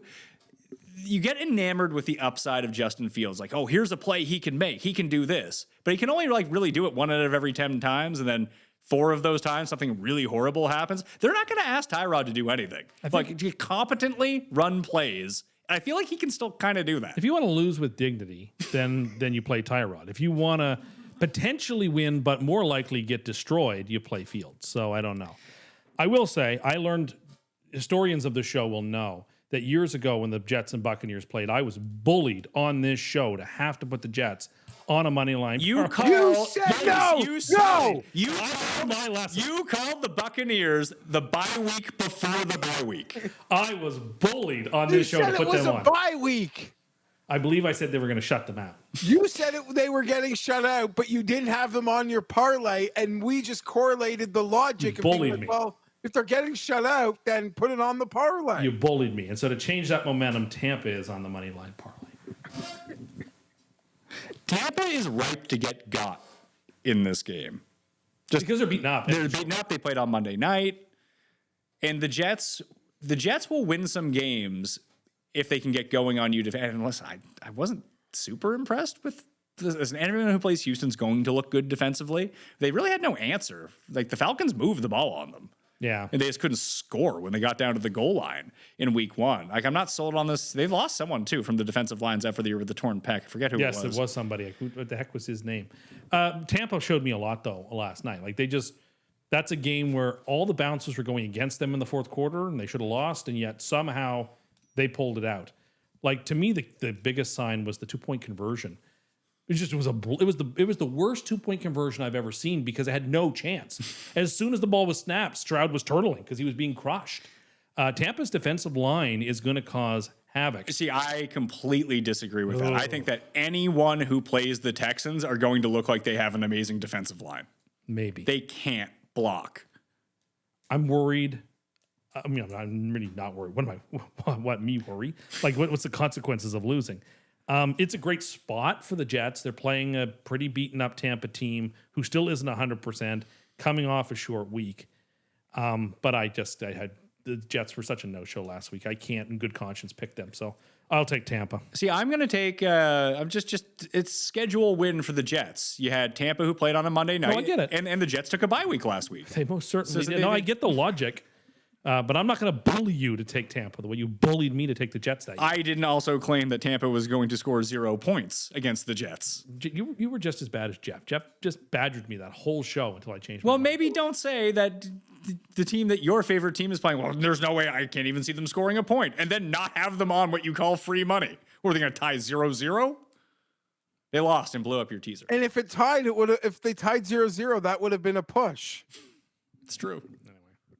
I love the Jets this week, but I thought the Jets were the play last week with Buffalo's last second emotional huge win. Everything Pat said is why I lean Jets. And before earlier when you were trying to ask which like touchdown dog might actually win this week, to me it would be the Jets. More than the Saints in Seattle? Yeah. Saints are frisky. I think so. Eventually they'll cover a game too. They'll come close. Vegas at Washington. Super Bowl rematch. You love a Super Bowl rematch. What Super Bowl? The Marcus Allen Super Bowl. Marcus I wanna say it was, Allen, yeah. Super Bowl 17, maybe? Okay. Could be off on that, but that's I think No, it's- later than 17. okay. Because it would have been like Can't 80, be much later, 'cause Super Bowl- 84, because- 85. Well, Super Bowl 20 was the Bears, and that was the 85 Bears. So I want to say it was Super Bowl either 17 or 18, Geoff. Okay, I'll trust you on this. Actually, now that I'm going backwards. Do we know anything more about Jaden Daniels at this point in time on a Tuesday evening? He should not play. It's a super long season. It's a knee. Like if I was running the Commanders, I'd say it's an AFC out of conference game. You're not 100%. This is why you pay a backup quarterback. It's week 3. Just take this week off because our whole season is dependent on you. And like the whole Washington fan base has nothing but RG3 flashing through their And who's minds. the backup? Mariota. I wanted Tim to say it. Oh. Yeah, I Mariota it song. almost doesn't matter who the backup is.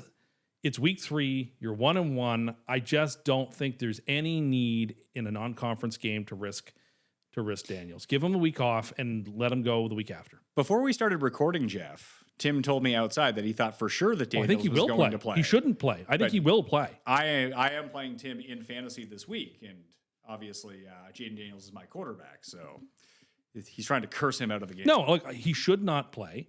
It would be, I think, a mistake to play him, but I think he is going to play. And I am going to take the Commanders here.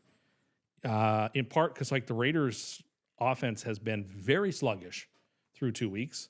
I thought their defense and spots played well last night, but they're susceptible to a big play. But anyhow, I'm gonna take the Commanders here. What did you make of the Raiders from what you got to see? Because obviously the Chargers defense, Geoff, is going to be better than the Commanders defense, which is already banged. Like the Washington's losing a lot of guys early here.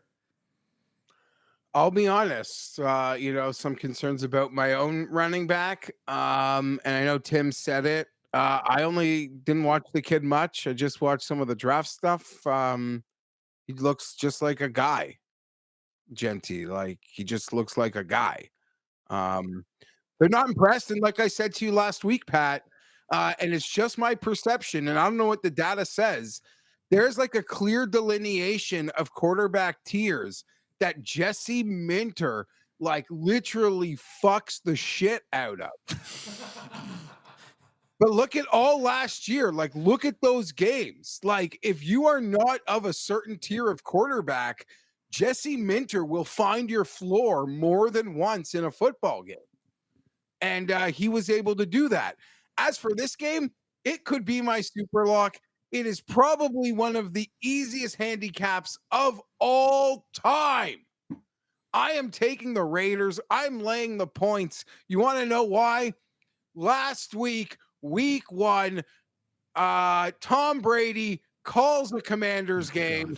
Week 3, Raiders, Commanders. Come on.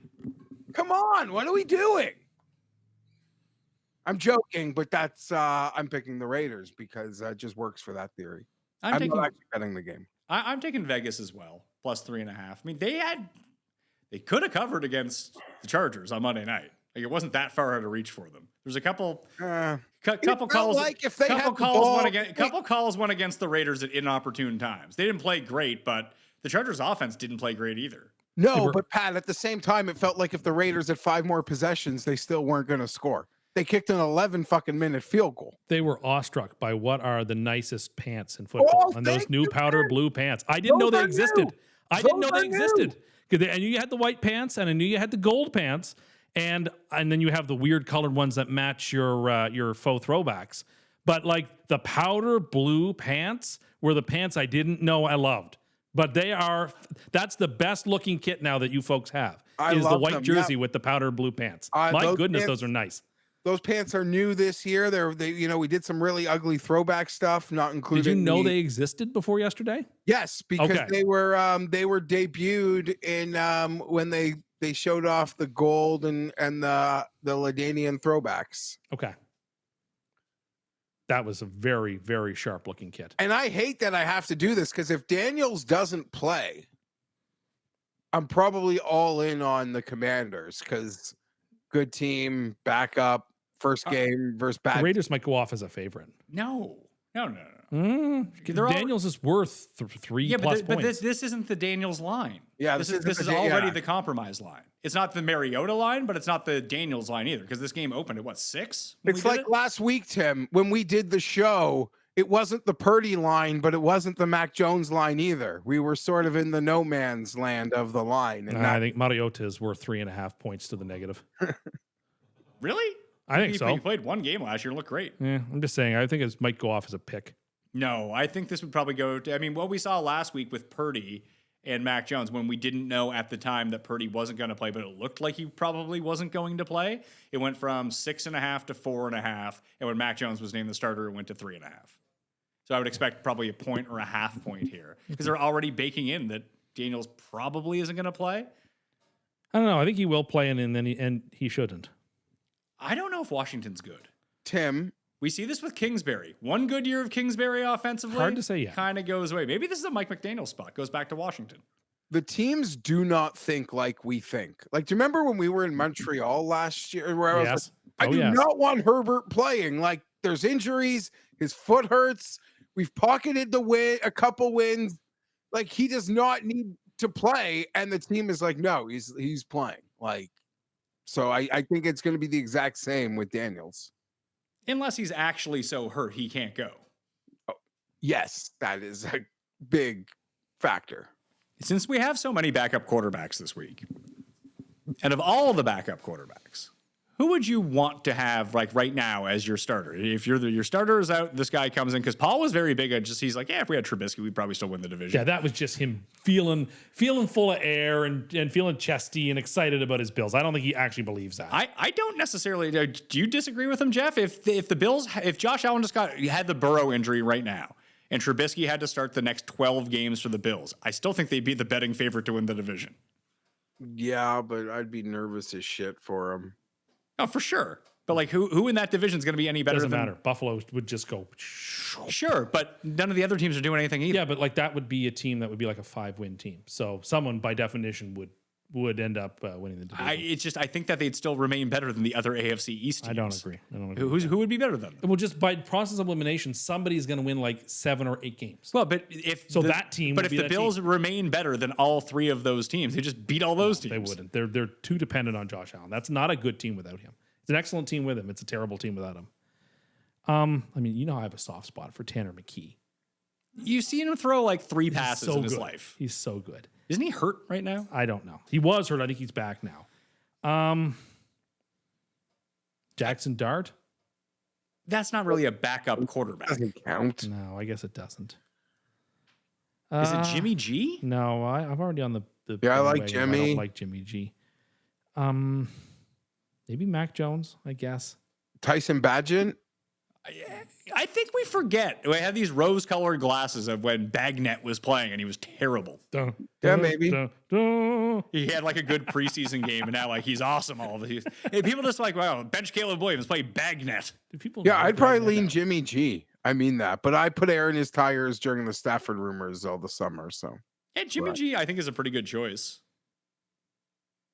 Yeah. Browning might be, to Tim's dismay, he might be near the top 2 based on what we've seen I before. feel like there's someone very obvious we're missing. I'm looking at the teams. Like, where does Mariota rank on that list? I don't know, probably in the upper echelon. Like of top backups. 5 of backups? Yeah, probably. Like, is Mariota better than Mac Jones? No. Why not? Mac Jones has been a little bit more the- successful a little more recently. Mac Jones took a Patriots team to the playoffs in his defense. It was like the one good year that he Okay, had. but that's enough. Is it enough? I think so. Well, what's Ryan Tannehill up to these days? I think he's long. He's not a game, but he's the best free agent. Kirk Cousins. Kirk Cousins. Kirk Cousins is the best Kirk backup. Cousins is That's the who I'm best thinking backup. of. That's who it is. And you wanted Minnesota to trade for him. Not Minnesota. Who- Cincinnati. Cincinnati's not going to trade for They're him. too cheap. And just in general, like, we don't Not know. even an upgrade. Yeah, that's the thing. Like, how big of an upgrade is Kirk Cousins over any of these Significantly? guys? Is he? Over Browning?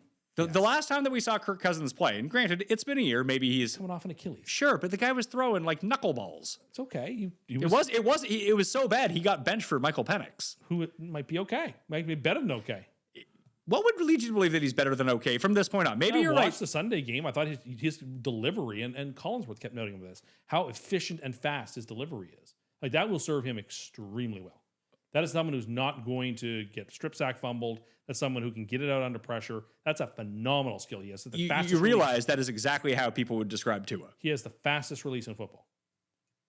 Maybe if you start completing some passes down the field, that would be Well, helpful. I think they did enough last week. They won that game comfortably against a really good J.J. McCarthy-led Vikings team.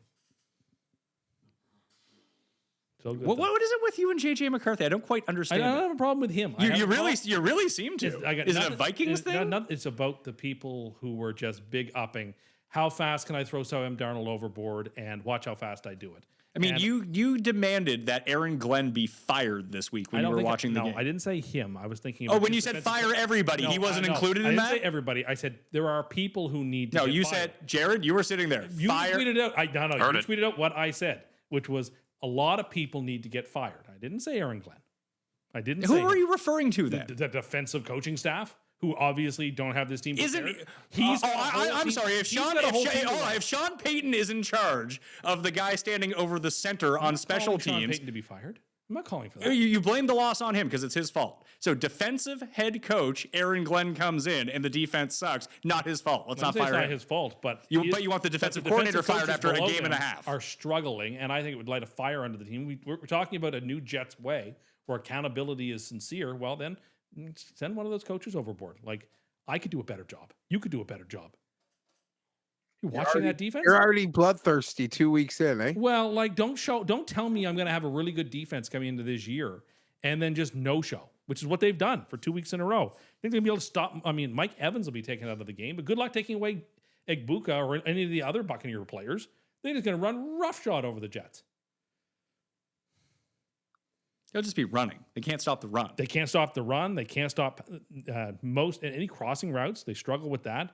If Mayfield is mobile, they can't stop that either. It's a disaster. I don't feel like he's running a ton to run. No, he's not running to run, but like opportunities are availing themselves and he's taking full advantage. The Vikings signed Desmond Ridder as a backup. Oh boy. Is he one of the best backups now? I mean, he's better than some backups. I feel like he's better than Wentz. I don't know. We'll see with Wentz. So everyone's taking Vegas in this Vegas-Washington game, except for you. Yeah, I'm taking the Commanders. You can let me finish my sentence. Sorry. That's how I usually recap the picks. Are you rolling your eyes now, are you? Sorry.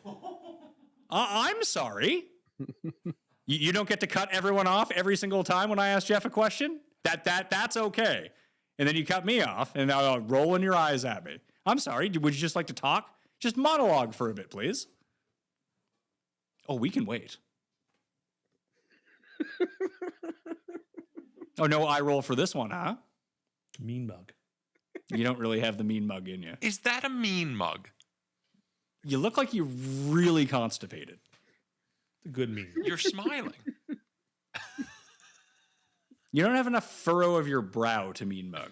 Now you just look like you're staring into the sun.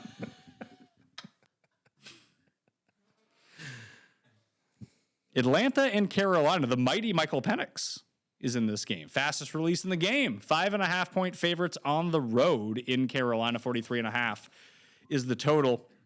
This was 3.5, I think, when we did the show Sunday. It was a really like bizarrely low spread, as I recall. We were all way off on it. And now I think it's normalized to where it's supposed to be. But this is a classic Falcons win by 2 points with a last-second field goal. I believe if the Falcons don't cover, they'll lose. Really? Yeah. So you like the Panthers on the money line? No, I'm putting the Falcons on the money line parlay. I think the Falcons are not the Falcons of old. They actually like got out of that rhythm last week by putting that game. Okay, I'm going to trust them. I think they figured some stuff out. That look of incredulity in your face. I think they sort of figured some stuff out. I was really impressed with their performance on Sunday night, despite some red zone struggles, but the defense held their own, and they got that late touchdown, which old Falcons wouldn't have gotten. And I just don't think Carolina's good enough to have another scrambly comeback in them back to back like they did last week. So, They're the kings of 4th and 16 pickups. so yeah, getting roughing the passers against them and stuff like that. I'm going to take Atlanta because I just think they're going to win. But if Atlanta doesn't cover, I think Atlanta will lose. Atlanta did. It's funny because we talked about this exact same situation. The reason that Jeff and I liked the Falcons so much against the Vikings last week is it's exactly what they did last year in week 2 when they beat the Eagles on Sunday Night Football, and then everyone believed in the Falcons, and then they started becoming the Falcons again. I would have no trust in it. They should be the right side, but Carolina covered. Big backdoor last week, Jeff. Left it wide open, and Carolina seized the day. Who did they play week 1? They played in Jacksonville and they played in Arizona. Maybe they're an all right home team. Who knows? I'll take Carolina plus 5.5 at home. Division game, 5.5 points. Why not? Wouldn't be shocked if Carolina won, but like Tim, I'm taking Atlanta. Atlanta is just as good as whoever Carolina has played this year, the teams you just mentioned. Maybe even better, but maybe not. And both those teams beat the crap out of Carolina. I know the last week's final score didn't show it so much, but Arizona dummied them. I'll lay the points. Give me the Falcons.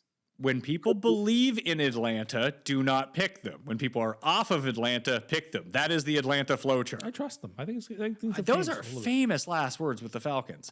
I will say their defense does look good for the first time ever, it seems like.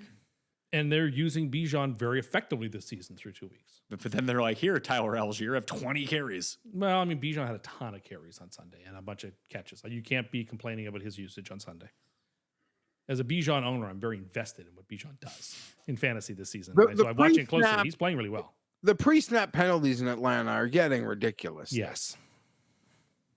Houston and Jacksonville is up next.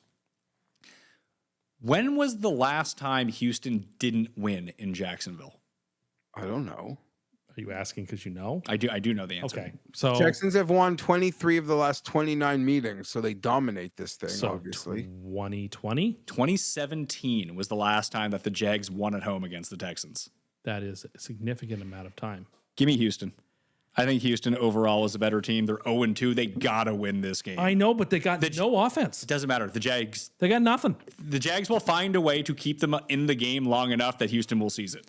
I don't see it the same way. I think this is a bit of a Jacksonville coming out party. I think they're going to win this game comfortably. This is on the short list for SuperLocks. I really like the Jags in this game. I watched a ton of Texans. Stroud is for 2 weeks, has been extremely uncomfortable.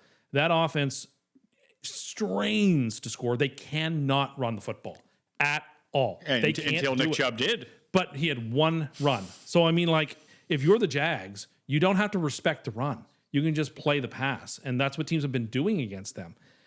I think the Texans are in a bad way. I mean, 0-2 is rough. You can come back from that. 0-3 is extremely hard to come back from, but I don't see this spread correctly. I think it ought to be Jaguars by 2.5, and I don't trust Houston coming off an extremely physical game again on short rest in this game on the road. I think Jacksonville's going to eat them alive. Christian Kirk expected to be back for the Texans in this game, Jeff. Revenge game.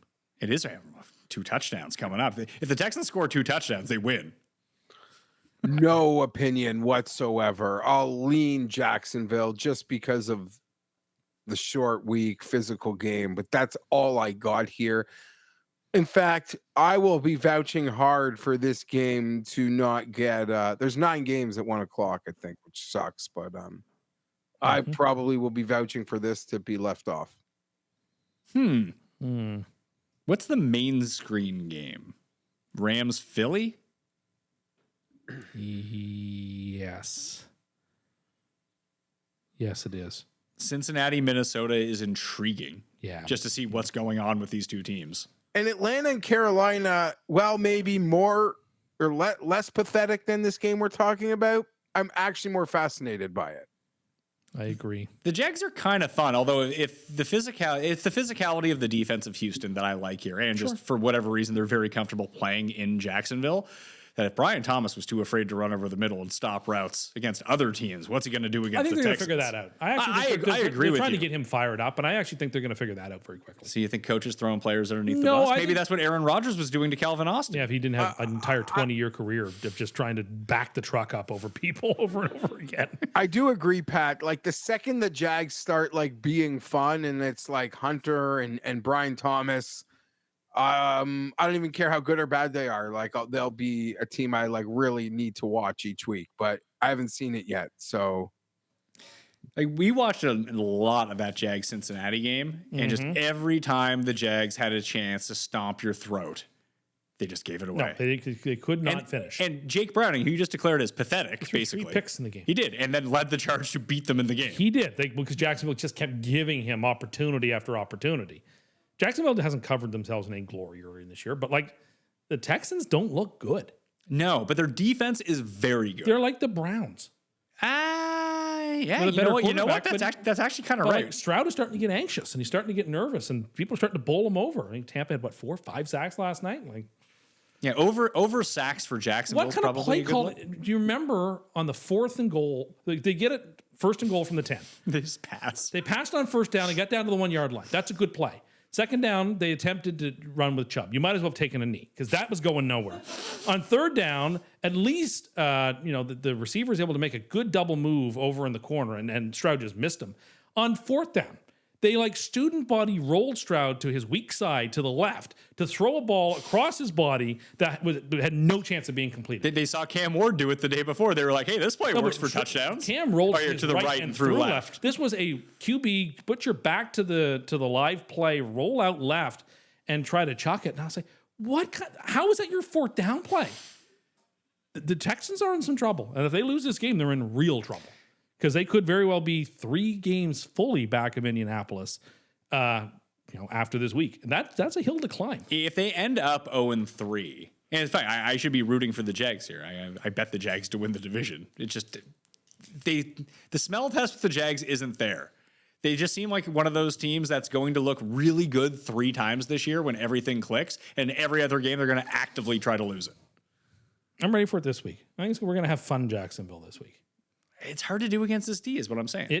Like this defense, it's actually the Browns comp is a good comp, which sucks for the Texans because people expected more out of them. But it feels like the Browns D will get them a few wins this year. I think the Texans D will get them a few wins. And Stroud's better than the Cleveland has at quarterback. But I mean, in fairness, he hasn't been since his rookie. Like he was bad last year. He's been bad this year. You're right. He was able to win a playoff game because the other team's quarterback forgot what jersey his opponents were wearing. I mean, Flacco Threw it 5 times. Flacco almost beat Stroud in the playoffs the year before. Well, no, that game was a rout. That game was like 44-19 or something. Like Flacco threw like 4 picks that day. That's right. Including a pick 6. Like people go into Houston in the playoffs and they just they fall apart. It's too bad. So I'm the only one taking Houston? I'm on islands here. Got Houston, Carolina. We were all on the Jets. You're on an island with Tampa Bay. Yeah. I mean, is the Rams Philly? It's obviously the marquee game of this slate. I mean, if you would have wanted to put Green Bay and Cleveland on, I'll watch it just because I want to see the Packers again on main screen. I mean, Indy has been the most fun team to watch. The Titans drag that out. So do the Browns, but the Browns do. I mean, we've been watching a lot of the Browns. So, I mean, Tampa's fun. Let's put the Jets and Tampa on. Oh God, I don't know if I can do the Jets main screen. They don't have to. We had to move the Jets off the main screen. I'm surprised you waited I was not going to fight you. I was ready for you to move it like at halftime. Oh, people were there. You were there to watch the Jets. Paul was there to watch the Bills. If you wanted to move it over to one of the small screens by Paul at halftime, I wouldn't have fought you in the least. Oh, you didn't even want to see it in your eye line. No, not really. I'd had enough. I knew where it was going. I've been around long enough to know exactly how these games go or don't go. For over a century, Johnnie Walker has shared its bold spirit with the game of golf. Now, crafted with Devereux Golf, Johnnie Walker introduces the Johnnie Walker Blue Label-inspired Sunday Golf Bag, elevating the game with sleek design, Blue Label hues, and refined gold accents. Celebrate your hole-in-one with a premium Sunday bag crafted by Devereux Golf. Submit proof of your achievement to johnniewalker.com/blue-in-1. Please drink responsibly. Well, that brings us to the midway point of the show, which means it's time for a mini version of Cust Corner. Cust Corner, it's Cust Corner. Cust Corner, it's Cust Corner. He's got the hottest takes with the highest stakes. He should be president of the United States, but it's Cust Corner, it's Cust Corner. Cust Corner, hee hee hee hee hee. Actually, we're going to call this one for a bit Credit Corner. Okay. Credit Corner, it's Credit Corner. Yeah. So you do like the jingle. I like it when it works in my direction. So you do get to take a victory lap here. I certainly do. After being excoriated by you and by Geoff about how the idea of a movable ramp to override construction so you could drive on being told it's so dumb, it would cost $30 billion to create, et cetera, so it would never exist in real life. What happens the next day? Because we have fantastic fans. Somebody found this example of... Many people found it. They were fired up. There's an example from years ago of this exact thing existing after I was told it couldn't exist. So how do you like your eggs, scrambled or fried on your face? So, as I mentioned on the Sunday night show, I did a deep dive into the Astra Bridge to really figure out why only one of them exists in the world. Why did you do this deep dive? I just wanted to know. Like, after I saw the video, I actually thought it was pretty fascinating. It is. And I started to think, like, why doesn't this, to your point, why doesn't this exist everywhere? Why is there one of them and why is it in Switzerland? Because as it turns out, it's pretty expensive and not super viable. The part that I didn't think of, which was really cool, was that it was sort of held up by like scissor lifts with wheels that could like support the weight. Yeah. So it was easy to roll those in and roll those out. That I didn't part think would it not was take like a a lot. transport truck that you'd see like heavy machinery sort of trailered on almost. So because it's movable. So it's 257 meters long and it's almost 8 meters wide, but it gives you a space of 100 meters underneath to work with and create the ramp over. Now, it cost 25 million euro to make, and it didn't work. They had to go back and rejig it around. But here's why. The only reason it would make sense is if it was a long construction job that was going to take like months in order to finish. Like you're doing an interstate highway and you're just doing the entire thing over and over. Because here's why. How long do you think it takes to set up, Geoff?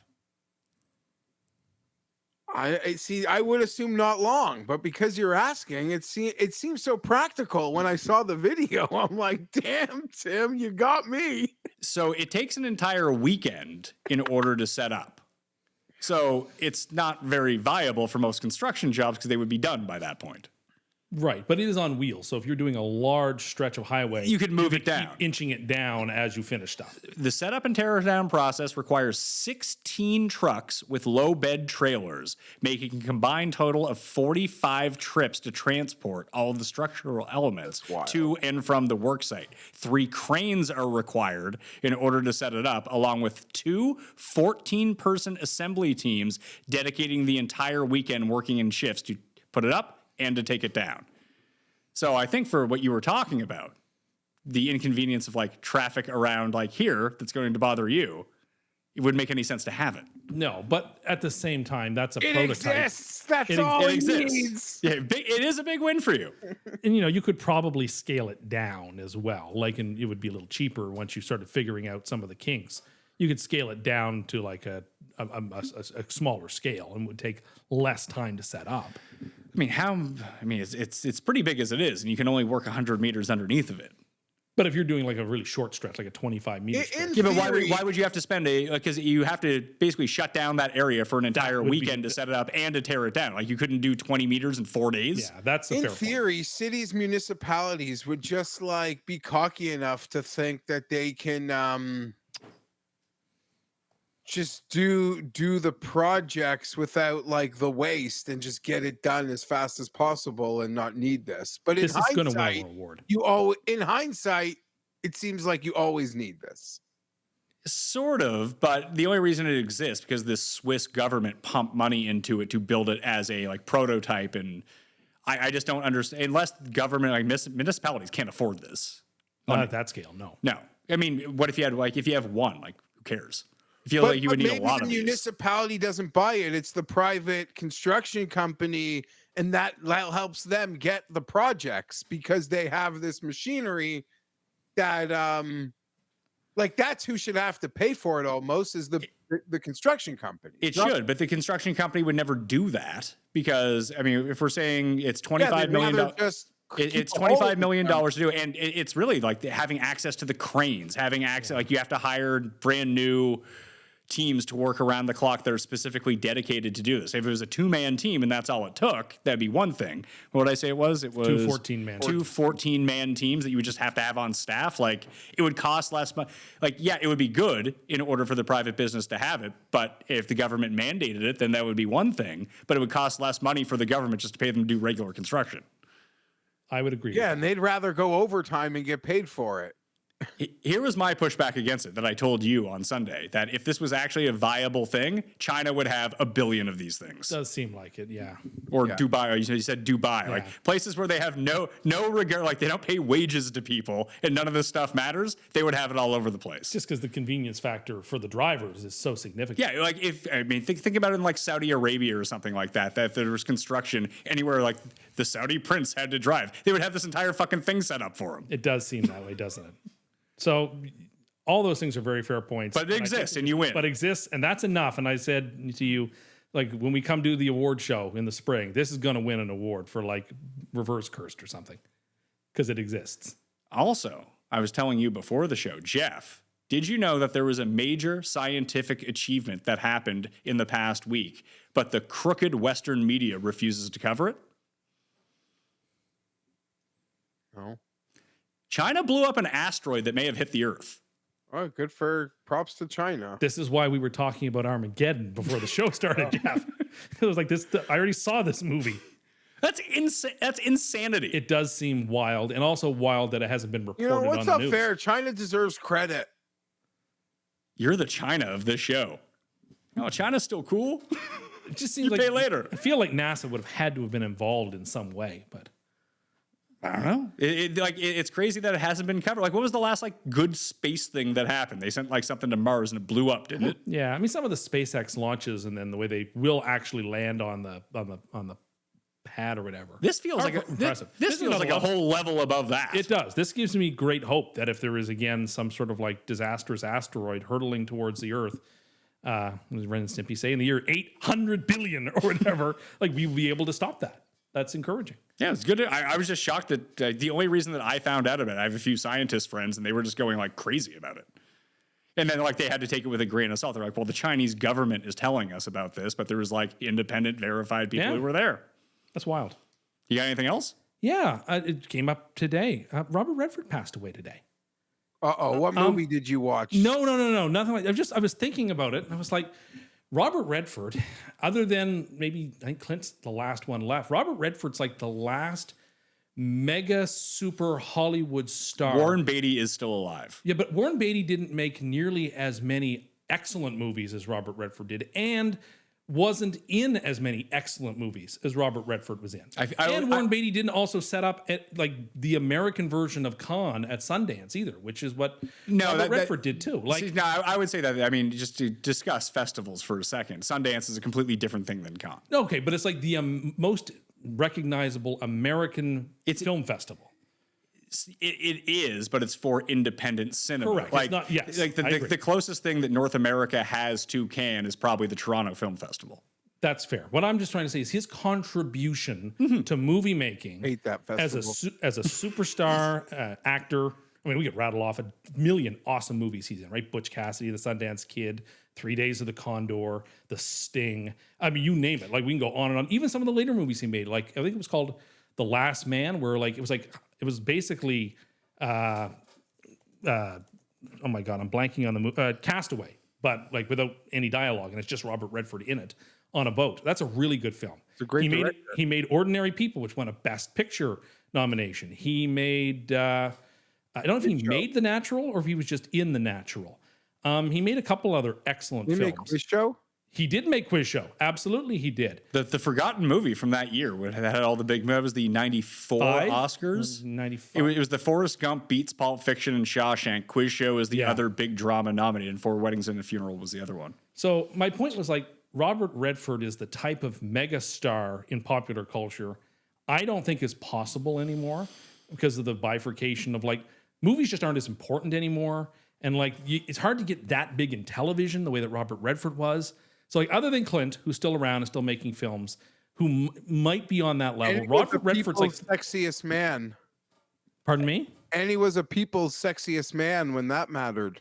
I mean, absolutely super famous. Like, I mean, The Sting is one of the greatest movies of the last 70 years, probably. Even some of the weird movies he was in. Like, there's one, I think it's called The Last Castle with him and James Gandolfini. I remember when that movie That's came out. actually a pretty good movie. It's not a okay. great movie, It's okay. but it's a pretty good movie. It's not as good as Castle, the TV show, which I am Or currently watching. The Castle, the movie. Castle, the movie is great. But my You point tell was, Cam you're watching Castle. We had to have something on as like background night fodder for like after we put the kids to sleep and my wife and I are just drained. And Castle is what it is right now. We got through Dr. House, MD. I'm wondering if it's possible for anyone to ever be as big of a deal in pop culture as Robert Redford has over the last 60 years. And I don't think it is possible anymore. Possible, like fame without the internet is sort of unquantifiable. How famous you had to be famous before the internet. No, see, I disagree. I think it was weirdly easier to become really famous before the internet because there wasn't as many famous people. Like the Rizzler is famous.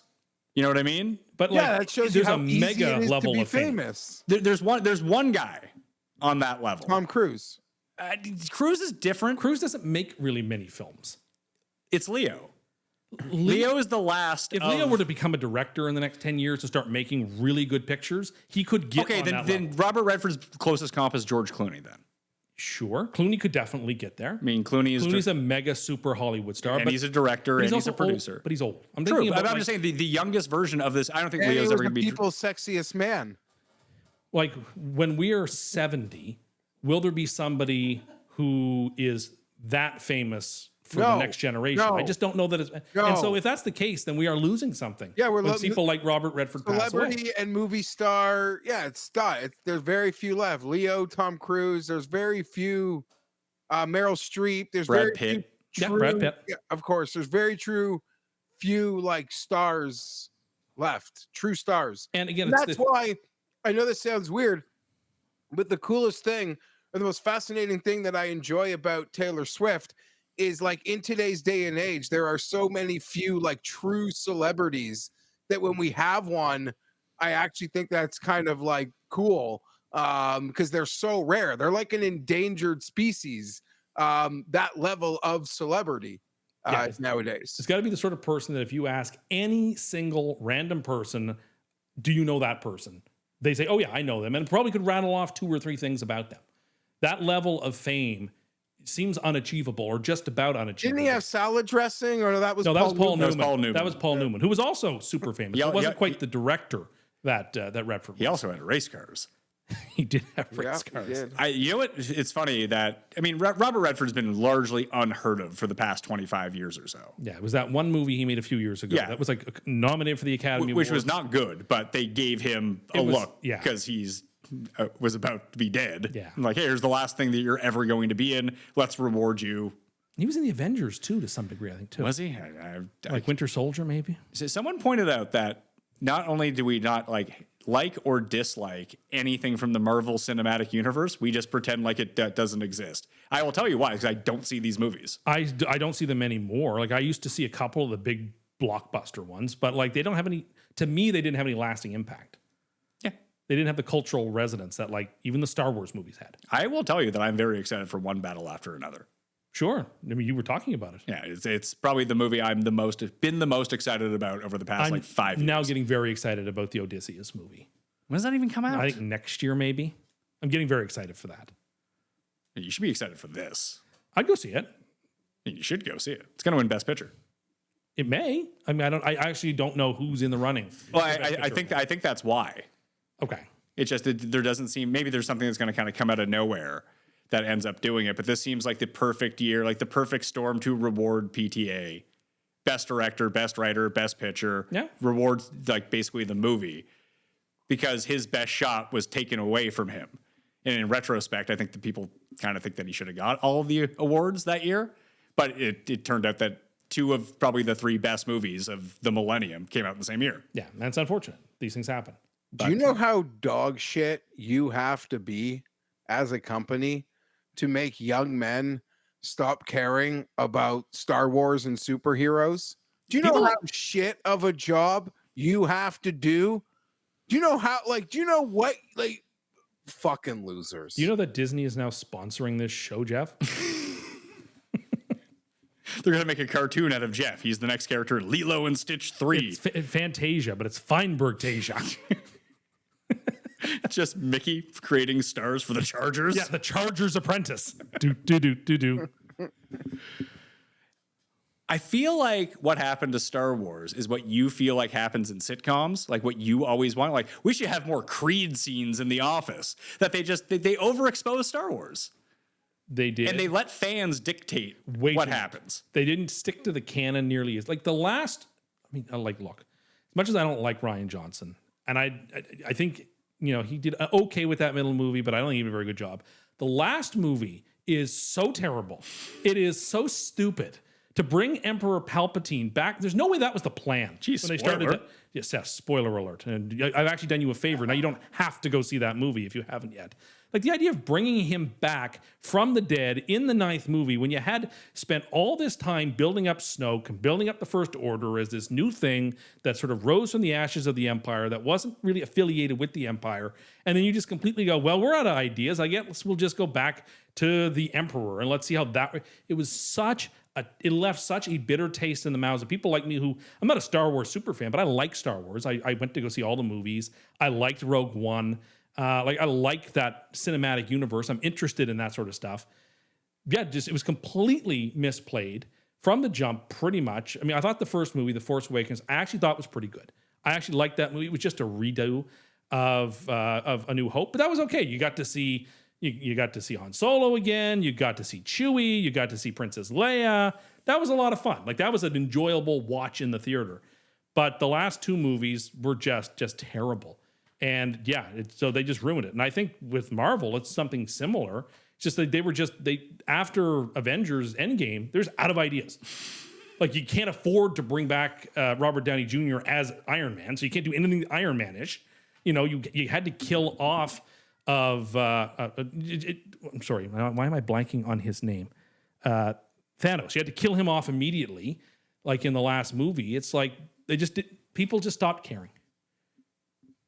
And nothing's replaced it, by the way.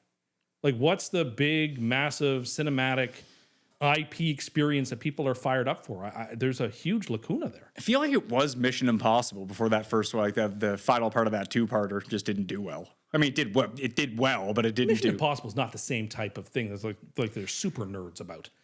I mean, Avatar kind of fills that spot. I mean, guess. I don't like it. You don't like it. It does huge numbers. Like, do people, I don't know, do people show up to Comic-Con dressed up like Avatar characters? I have no To idea. me, that's like the barometer of like... You also think that people nerddom. should go to Comic-Con dressed as Spider-Man. I do, but I appreciate that they don't. Like, to me, whatever's going on in that world in terms of like the costumes you see is like what's a big deal in pop culture and sci-fi. We've lost Geoff. He's out. You should watch Andor. Okay. Which is very good. Is it any good? Yeah, it's really good. Okay. Just, it's on Disney Plus. You got to go find it. Okay. I have nothing really to add because I don't watch Star Wars, so I've never seen it, but I just know they've turned off their fans bigly. You get too popular, this is what happens. Well, it's not even about being too popular. It's about like mismanaging your success. Well, it's trying And to... it's about thinking anything you do, like your shit doesn't stink, and Yeah, that people will just gobble up whatever you fucking feed them. And at some point, you can even take a loyal audience and turn them off and piss them off enough where they're just like, no, I'm I done. agree. Well, I mean, that's sort of correct, but it's not. Because it's not like if they released a Star Wars movie tomorrow, it wouldn't make $3 trillion. Would it? Yeah, the last one did. The last one made a ton of money. They were all successful Well, yeah, movies. but that was a part of the trilogy, the End of the Skywalker trilogy. You make a brand new movie that isn't directly related on the Skywalker family. You call it episode 10 and keep going on, and it makes $1 trillion. I mean, I'd watch it. Of course you would. So would everyone. But I'm not saying I'd be excited for it. And if No. I don't know if it would. It would have to be, put it this way. Star Wars is to the point now that if they were to put out an episode 10, it would actually have to be really good for it to make that kind of money. Because there'll be a lot of people who'd be apprehensive. Like, I don't know. We'll see what the reviews say. And if the reviews are bad, they'll go. I don't think anyone's looking at reviews of a Star Wars movie. Well, I disagree. Star Wars is the type of movie that non-sci-fi people will go to watch because they grew up with it. They actually know the story. It's like, I actually it's fun. think the people just want more Pedro Pascal. He's in every. He says Mayo has a cameo on this show a little bit later on. Jeff, spoiler. Uh-oh. He's actually going to be on Sunday Night Live next week. It's funny because I was rewatching Game of Thrones, Okay. and it's funny It's just been all over my TikTok feed recently. Really? For some reason, the clips of that show has been in my algorithm. like the first 6 seasons of Game of Thrones are like top level ever TV. Yep. It's amazing that they were able to sustain such a high level show for so long that it's not completely shocking that it just got completely derailed. And it wasn't even really its fault that it got derailed. No, it's not. It's George R.R. Martin. No, it's not even that. It's just everything in that show took so much time, and that's what made it rich. Whose book will be finished first? George R.R. Martin or Morency's? Or Morency's book. Which book will be finished I was first? talking to Morency about his book the other day. I told him that if he just does an audio podcast of the book, he doesn't have to release it. He just records it audio-wise and puts it into ChatGPT. It will write it for him.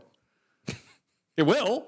It'll be his story. It'll be written like basically just translate this for me and like clean it up a bit.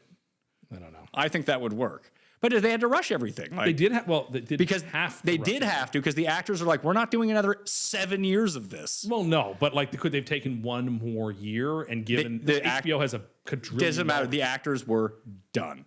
Like it was a very difficult film to shoot or show to shoot. The actors were finished with it, but the show was so good.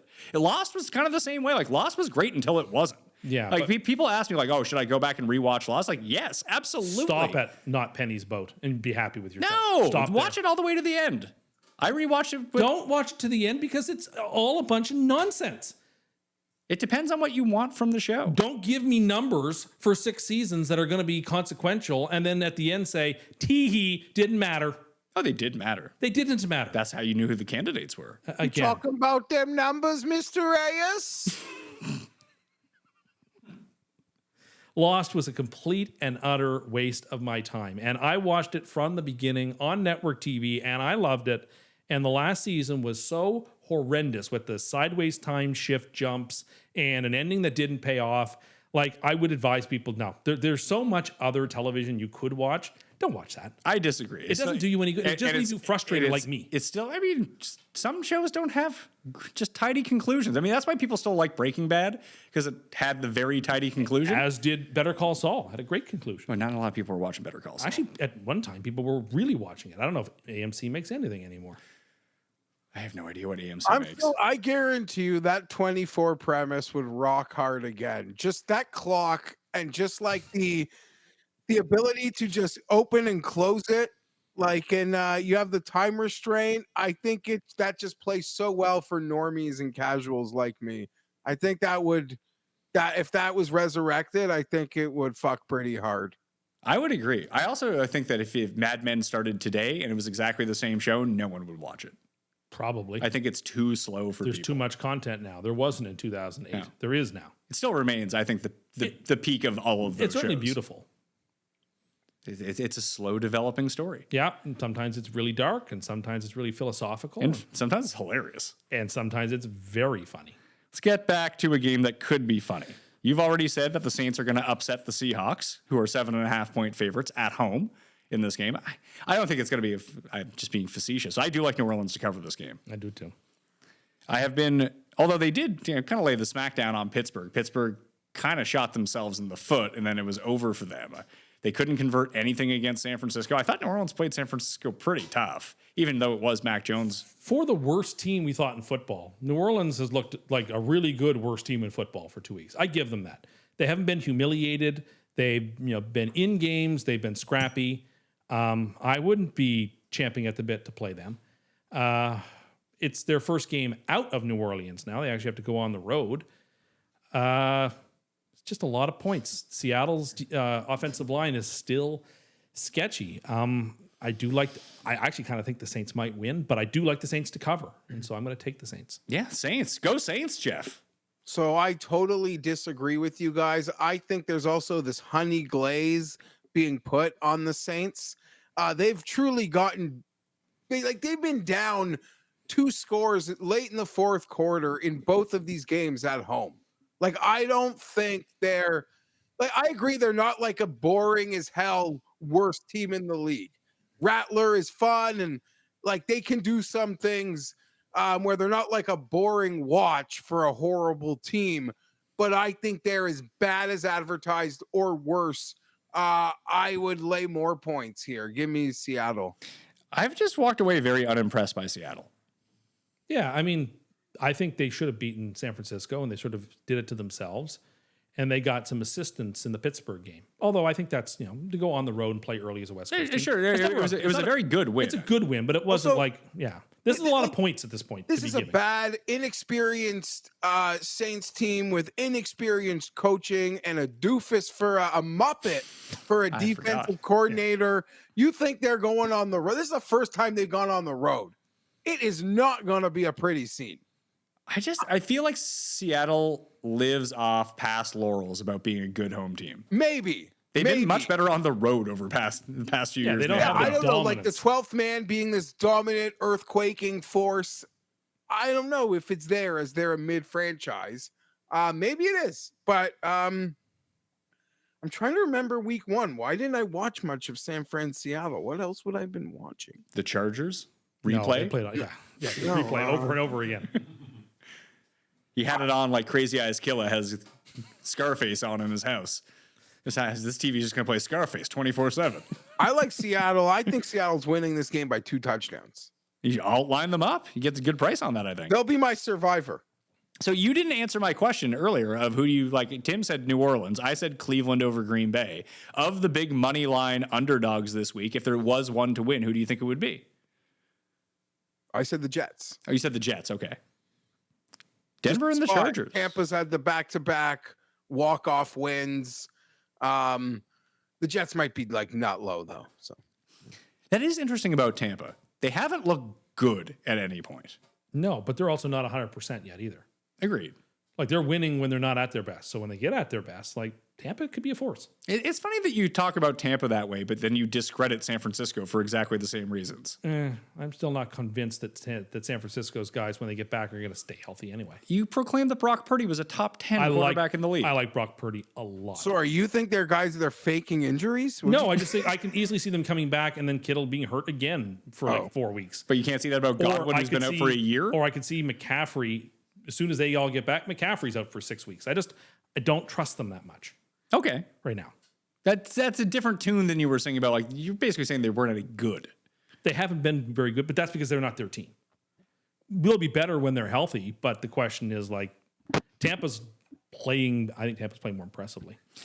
Denver at the Chargers. All right, here we go. Geoff, the Chargers are only 2.5-point favorites in this game. That seems somewhat disrespectful. I don't think so. I mean, what has Denver shown anyone so far this year? That their defense isn't as good as it was last year, and their offense kind of sucks. They still have done enough to hold their reputation as, the summertime hype team, and they haven't done enough to lose that. So even when you guys made me play the stupid game that Tim embarrasses himself with and picks the Jets to win like 11 or 12 games. He also did that for the Chargers, and that's seeming right now. No, I know, but I meant it. Like you made me do it, and I do it. And I had the Chargers winning the first 2 games because I don't think they played anyone good the first 2 weeks of the season. But they play their first good team this week, and I don't think they're going to win this game. Are you on the record as the Chiefs aren't good? No, that was a joke.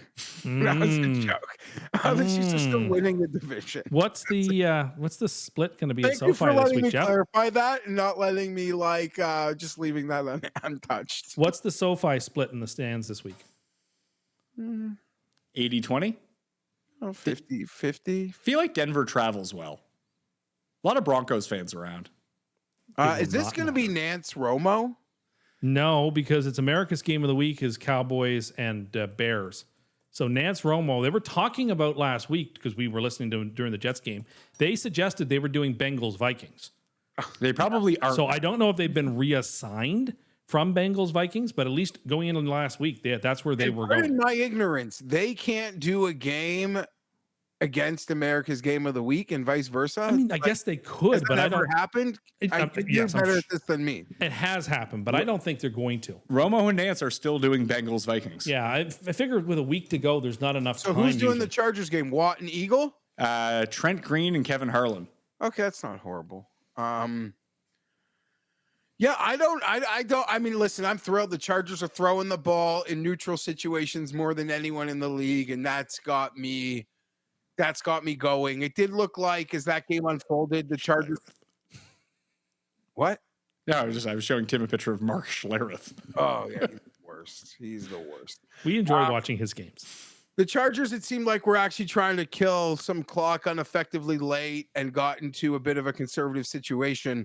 But as I noted, once Oakland kicked that 11-minute field goal, and they kept getting Las Vegas got the ball back. They had 8 plays and couldn't get one first down in like the final 4 minutes of the game. Broncos are going to win, but I don't know that there's a team in the league, friends, with an opportunity like the Chargers have this week. I mean, truly, it would be such a table setter for the season to start 3-0 in the division, to be 2.5 games up on every single one of those teams. I wouldn't want to get too deep into it, but I'm sure the math, like the percentages historically, would put us in a favorable situation. So there is like the opportunity this weekend is everything. And it's also what feels like my season opener because it's the first time I'm going to get to play on Sunday at 4:00, and I don't feel whole until that happens. That being said, Broncos win 24-22. You know what this week is, Geoff. You just won't say it. What is this game? You just described what it is. Is it? It's a hinge sort of like, game. I don't know that. And that's why is it a hinge game? Because you will have a 2.5 game lead on your division. You'll come out of the weekend 3-0 in division, 3-0 overall. Some easier games coming up. And like you will establish yourself as like a 70% favorite to win the AFC West. This is a massive game. You put Denver and the Chiefs But it's way hinge. behind the 8 ball. I thought hinge is for these moments that either send. This is it. This is sets. You just said this is sets the table. If you win this game at home, 3-0 in division, this is a rocket ship. Yeah, the upcoming schedules: Giants, Commanders, Dolphins, Colts, Vikings, Titans, Steelers, Jags. There is not a lot. There's not a game there there'll be dogs in. So maybe against I guess Colts in both the Commanders game and the Colts game are both in Los Angeles. like this is, could you be this year's 10-0 team? Yeah, are you last year's Vikings? You could be. Even if you're not as good as Baltimore or Buffalo, maybe, you may have the ability to rack up the wins. This is huge. If you win this game, this is, it's not a hinge game, it's a trampoline game. Because you jump on this game, it trampolines you to the moon. Can we film you on a trampoline? Sure. Sure. No, I'm serious. In all sincerity, the Chargers are on my money line parlay. I love the Chargers this week. Denver played essentially, an overtime game. They went to the very wire. No, they didn't. They went to the very last second. It was a long game. They blew the game. After watching it back, they got screwed. And look, they did it to themselves. They should never. They didn't. What they did was not a penalty. They missed an extra point, did they not, or something? They did what they had to do, and the refs absolutely jobbed them. I mean, they lost. That's a gut-wrenching loss. And the Chargers are looking great. The Chargers are looking like every bit the best team in the AFC, on par with Baltimore and Buffalo. Not even close. Actually, quite close. I love the Chargers here. Put them on the parlay. Bolt up. I'll take the Chargers as well, minus the 2.5. I've just been The coaching superiority here alone gives it to the Chargers. let's calm down. But Roman has is a metamorphosis. This is the best offense I've ever seen him call. This has been great. this offense has been great. The offense did not look great on Monday night. He has they didn't look reinvented amazing. Quentin We Johnson. still can't really. The rookie running back, I don't know, Najee looks like he's hitting the hole just as good as the rookie. Yeah, Omarion has not looked good. All of the it's weird. All of the rookie running backs look bad. Yeah, Jeff's just playing possum. He knows how good he is. No. Here's the thing. I'll admit, Tim. Here's the thing. And anyone who knows me, IRL, knew I was playing possum the first 2 games. They knew. Because if you got me in real life, like I knew we were gonna kick the Chiefs right in the dick. I knew it. But like I said, and when we did the win-loss, like this was a loss. Like I do not see the Chargers winning this game. That's so unfortunate because everything, I knew it, but Tim emphasized it. Like, I don't think there is a team in the league that has an opportunity like the Chargers have this week to truly Trampoline the competition. Maybe the Colts in some way, but no, because they're playing an inferior team. This would be huge. Yeah, please God deliver this one. Does Amanda Balionis normally do sideline reporting for NFL games? Yeah, she usually like does a C. She's like she's kind of she's I don't want to like insult. She's like in the Ross Tucker tier. She is. She's doing the Ross Tucker game. Friend of the show, Ross Tucker. Yeah, no, that's what I mean. So there's so when there's like the no bye weeks, these 9-game slates, Pat, for sure. They bring her in for that? Yeah, when there's just everyone's playing, they need the bodies. She does pretty good. She's done Charger games before. She's good. I like Amanda Balionis. But and the voice is soothing to me as a golf fan. It's soothing.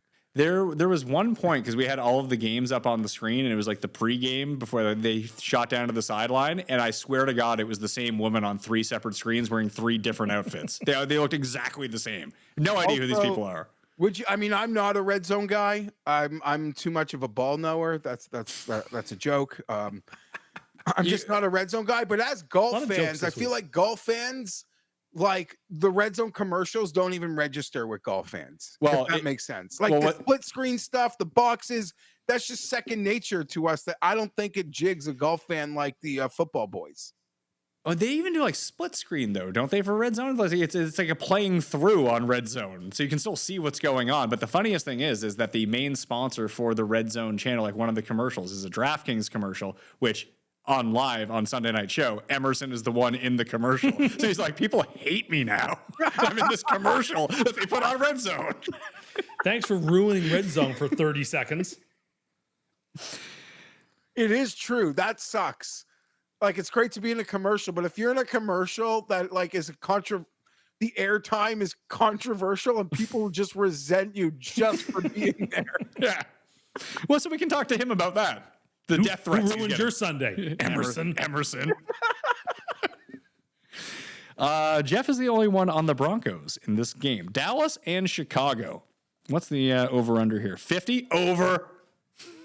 You would think, right? The no defense bowl coming to town.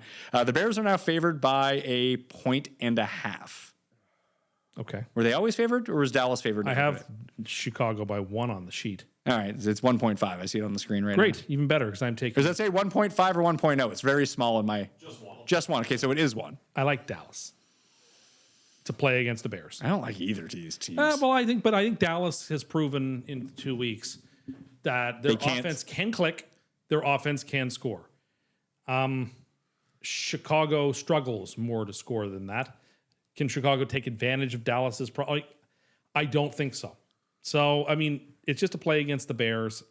I was very unimpressed by the performance. They had an opportunity to make a real statement against the Lions. The Lions, who were in a bit of a mini tailspin after that first game, and people were really watching them closely. And Chicago had a chance to sort of like get up and get the people in Detroit anxious, and Detroit put up 52 points, 53 points. So that was disappointing.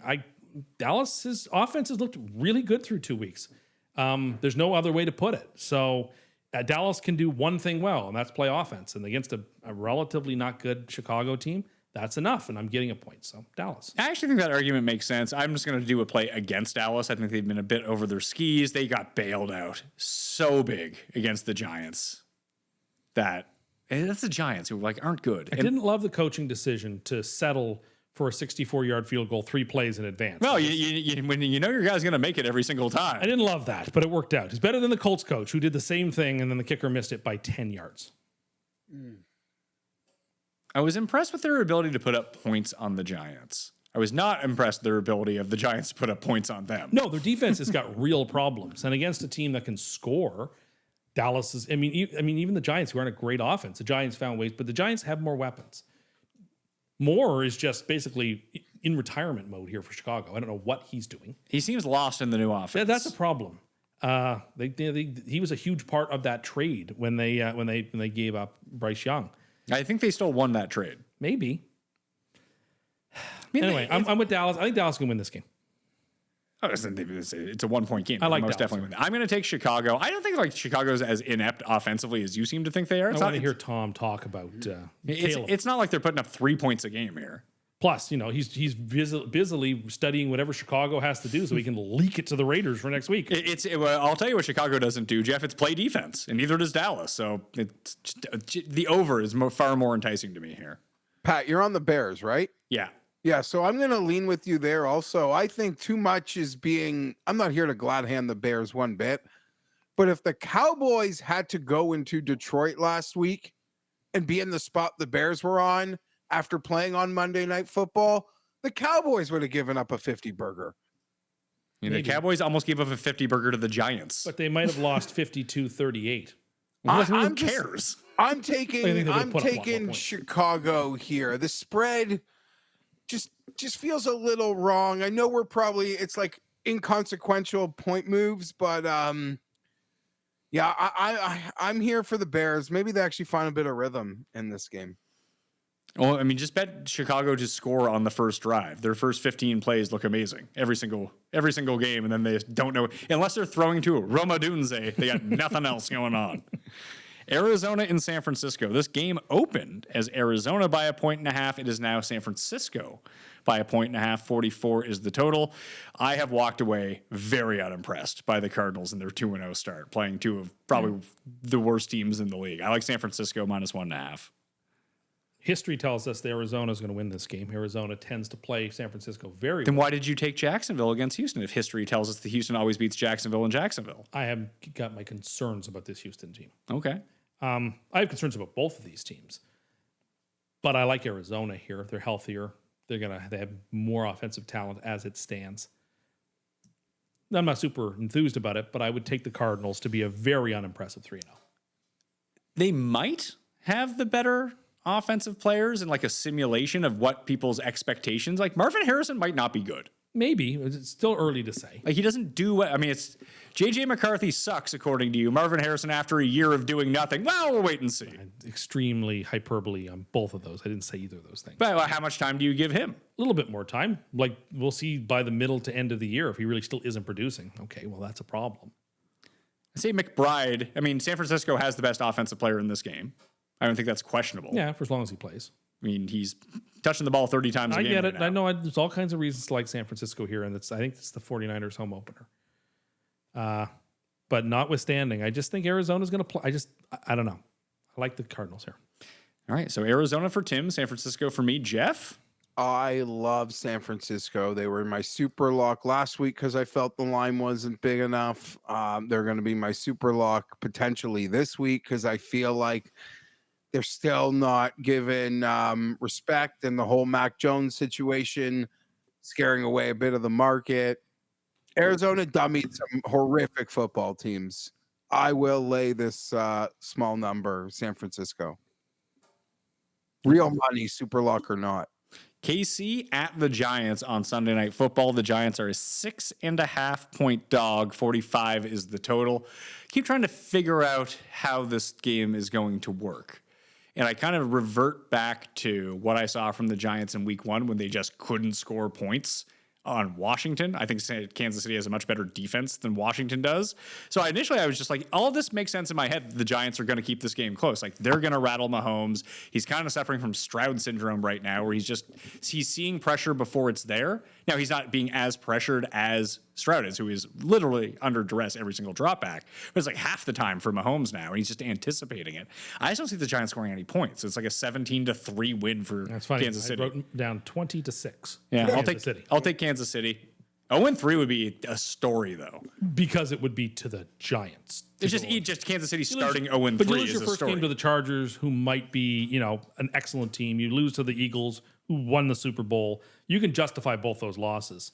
But then you go 0-3 and you lose to the Giants on Sunday Night Football. Like that's when the alarm bells really start to go off. Because at 0-3, you have to start, you're going to have to go, 12-2, 12 like to win the division, and you're going to have to go like 10-4 to make the playoffs. Like it becomes really difficult at that point if you go 0-3. Not that it can't be done, but you just put yourself way behind the 8 ball, and you can't lose this game to the Giants. You just can't. They're on the money line parlay. I just can't envision a scenario where Kansas City doesn't win the game. Well, I mean, even if they win the game, it doesn't mean they cover the game. Correct, which is why it's just money line parlay. I get that. The coin's going with the Giants, Geoff. And I know Cam will be going with the Giants. I so badly want to take the Giants. I so badly want the Giants defensive line to have just an absolute ceiling performance. Can I have a hot take as someone who liked the Giants defensive line coming into the year? They're not very good. On that note, I just can't see it happening. I can't see the Chiefs getting to 0-3. Chiefs win, Chiefs cover. Even if it's 13-6, that's a cover. So Geoff likes one bad team over another bad team. Do you think, according to Geoff, that this goes? Do you think that this number goes through 7? Because it's already gone up a point. I think there's going to be a ton of KC money. Yes, and everybody's teasers and parlays are going to be tied through Kansas City on Sunday night too. Would you risk Survivor going home with Kansas City here? No, for the reasons you described, which is that it strategically it makes more sense to hold the Chiefs for a little later. It was the Bills I was talking about to hold for later. Well, the Chiefs also play on Thanksgiving and they play on Christmas, so the Chiefs would also be a team to hold. Geoff, you would know this. There's a weird strategy to holding the Bills in Survivor this year. I forget what it is, but maybe they play a Saturday. I don't remember what it is. I noticed they didn't play on Christmas or Thanksgiving though. So no, I think maybe they have one of those December Saturday games.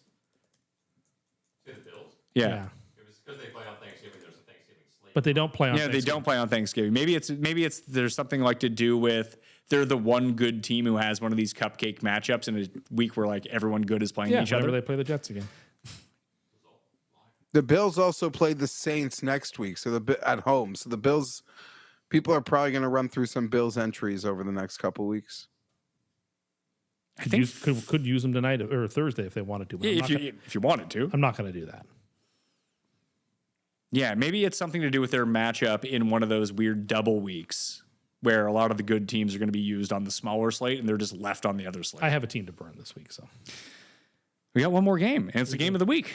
Lions at Baltimore. Monday Night Football getting some love this year. Getting some good games. Well, not next week. Well, I mean, now that they're I would say they get the Jets one more time. They're not forced to get the Jets every third week like they did the past 2 years. The reward for having to show Jets Dolphins next week is to show Lions and Ravens this week. My goodness, this is a big line. Baltimore's 5-point favorite. 51.5 is the over/under. I love Baltimore.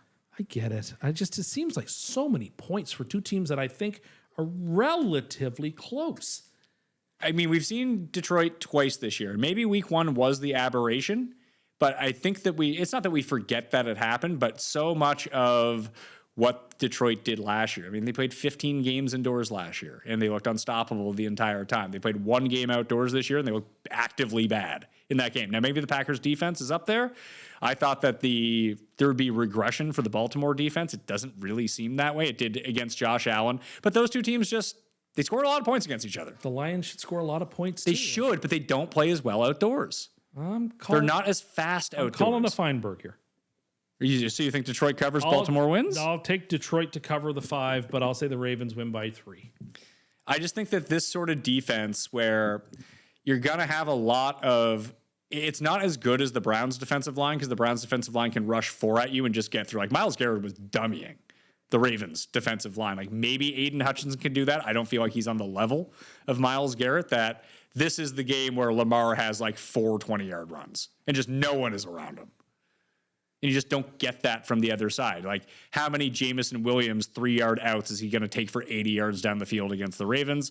I just don't see it. I think they're going to be able to jump routes on Jared Goff. I think it's going to be a track meet. I disagree. I like the under and I like the Ravens, Geoff. I'm taking the Ravens, but I don't feel strong about it. And because it's Monday night, I'll end up betting it. But I don't know that. I know this might sound weird. Sunday didn't totally settle my Lions questions. Really? For me, it was like, oh, they went back to doing what they did all last year, which was, yeah, they had some defensive problems, but they can absolutely I want to know, rely but on I offense. guess it's more like I need to see them on the road beat like a really high-end Super Bowl contender. I don't trust them. I just want to see their offense look good on the road outdoors. Yeah, that's part of it too. Like, if that game is in Chicago, do they put up 52 points? Or do they put up like 25? I don't know. It could be an incredibly important game for the Ravens too, because like if the Bengals win as you all think they're going to, the Bengals would be 3-0 in division. The Ravens would be staring down a 1-2 start. Yeah, I don't think the Ravens had a terrible start last year too. It didn't make a difference. I also might have the Well, it did Vikings because they had to play SUPERLOCKS, so I don't know playoff what you're games talking about. outdoors. In terms of winning the division, I don't think it's that big of a deal. It's not like Cincinnati's running the table here. You wouldn't think, but anyway, And they still have the head-to-heads, 2 of them. that's true. Yeah, and the Cincinnati Ravens stretch is not going to be friendly to them. However, if Burrow is back in 12 weeks, that Ravens Bengals game would be the game that he'd be lining up to play. I don't know if they bring him back for that game. If they're playing well enough, they will. Maybe. Well, if they're playing well enough, they might just run Browning back No, out there. if they're again. playing well enough, they'll put Burrow back in. If he's your- Burrow is healthy, they're not going to rush. No, if no, they're not playing rushing well, back. they're not rushing Burrow back to play the Ravens. But if he can play, they're going to Sure. play him. Okay. Yeah, I'm with you on that. I would think it's be more if they need to win that game to stay alive, they're bringing Burrow back. Like the closer their season comes to being on the line, that's the quicker Burrow's going to get back the first. When he's 60%, they're going to throw him in there. Probably. He came back before when he wasn't healthy. Well, he's never really healthy is the problem. Except for that 1 year, and they went to the Super Bowl. That's what you thought this year was going to be, didn't you? Yeah, well, whatever. These things happen. He's not the MVP anymore. Well, no, obviously not. Comeback player of the year, though. I mean, Daniel Jones has got that sewn up if he doesn't just blow himself up on the runway. Like, he's playing fantastically. I to actually, become Player of the Year. Daniel Jones works against the newer criteria. But did that not matter last year? Who won it last year? Darnold? Yeah, but all he came back from was being a Jet. Yeah. And Panther. Yeah. Anyway, Daniel Jones is in good shape for that. Is there anyone else? Not yet that I can think of. I can't think of anyone. Who else would be on the comeback here, Geoff? Trying to think who got hurt. McCaffrey had a McCaffrey. bad injury. Who were the bad injuries? Burrow, right? Got hurt? No. Yeah, Burrow's hurt again. Weren't their quarterbacks hurt last year that are Dak. back? McCaffrey is the betting Dak. Prescott, It's McCaffrey, Dak, Aiden Hutchinson, Daniel Jones, Trevor Lawrence. Trevor Lawrence coming back from just being Being shitty. awful. Just not being any good. Nick Chubb is on that list. Yeah, he's got to actually, advance the ball, though. Hunter Renfrow is the 8th favorite at 25 to 1. Loves touchdowns. Very much JJ McCarthy. I don't understand how he could win comeback player of the year. didn't play. He had never played before. Yeah, is it his rookie year then? Like, can he win rookie of the year? Like, Is it only basketball that has that rule? Because I remember Blake Griffin won rookie of the year after he missed his first year. I don't know. I mean, like in hockey, people have played like under the threshold in their first season and been eligible for the Calder Trophy in the next. So maybe it's just football that doesn't have that rule. All right, super lock time. You guys are both ahead of me. I'm 0-1 after a push and a loss through 2 weeks. I'll go. Yeah, go for it. San Francisco, I'm going right back to them. I like this strategy of a team that just covers games. Like they're 2-0 in covers. We always get the 1 or 2 teams that start out 6-1 against the spread. So you might as well ride them when they're hot. I just think there's still value in the number that I like Purdy, but I think it's just kind of being overrated. And Kyle Shanahan's just going to let Mac play pitch and catch. It's funny that Mac Jones is who Kyle Shanahan wanted in that Trey Lance spot before John Lynch made him take Trey Lance. They're all bad decisions. But maybe Mac Jones could be good with. Is Kyle Shanahan like Kevin O'Connell in that way that if you just get to a certain level of talent, Yes. that it really doesn't matter? Yes. Yeah, maybe. So maybe they should get Sam Darnold.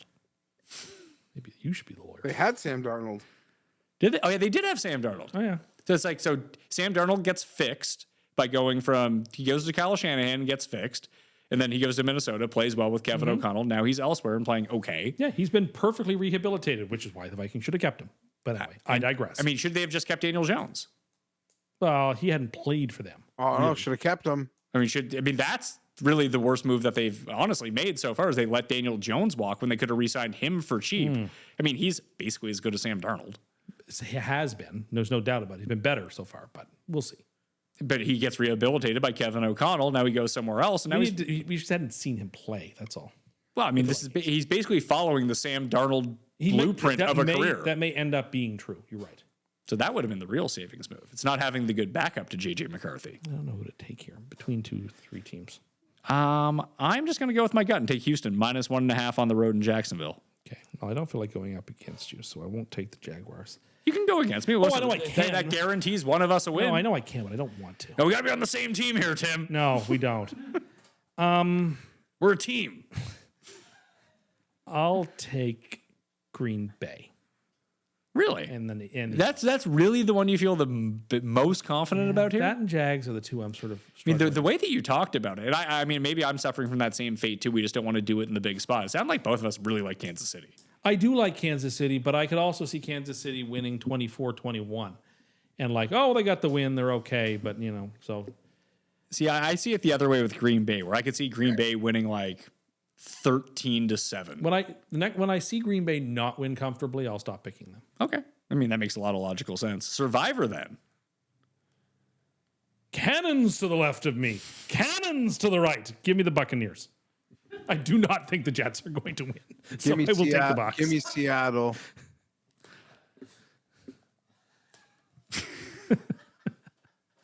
You see that coming. Who was the player someone said that about the other day? Did they? Yeah. It was like, it was either in the room or someone said it to me like off air on the show. I don't It's a know. name that sounds like cannons. Okay, I don't know. Now I can't remember who it is for the life of me. Damn it. Now that's bothering me. There's a reference no one gets anymore. People People who watch this show, because they're basically in our age demographic, would get that. If you're like 21 and tuned into the show, you're like, what is this? do the people behind the desk know that reference? Do you guys know the reference? Thumbs down from Dayton. It's from the Fresh Prince. It's Jeffrey from the Fresh Prince of Bel-Air. And he, Raphael Delegato. Cannons to the left of me, cannons to the right. I will take. I'm going to cross Buffalo off. I'm going to save them. Green Bay, as much as I like You Cleveland. love the Bengals. You went on and on about the Bengals. I'm not going to take the Bengals, the backup quarterback on the road as 3-point dogs, Tim. You went on about them at some length. You mean when I went at Jeff and I, neither Jeff nor I said that they were going to win the game, by the way. I said I'd like them to cover the 3 points. That's not the same as winning. Well, I understand that. Do you? Because it just, based on the comment you made previous to that sentence, Carolina would make a lot of sense for you, given your complete lack of trust in the Falcons. I don't think you understand how Survivor works here. Oh, Survivor. I thought you were doing your super lock. No. I'm sorry. What did you take for your super lock? I took Houston. And then you said you didn't want to play the opposite side? Is your brain gone to mush? You're exactly right. Like, what the fuck are you talking about? I'm not paying close. You're You're right. trying to give me Carolina Yeah. and Survivor? No, for your super lock, yeah. Yeah, too many cannons went off in your head and broke your brain, pal. Aren't we on your parlay here? No, we're on my Survivor pick. You should just join me.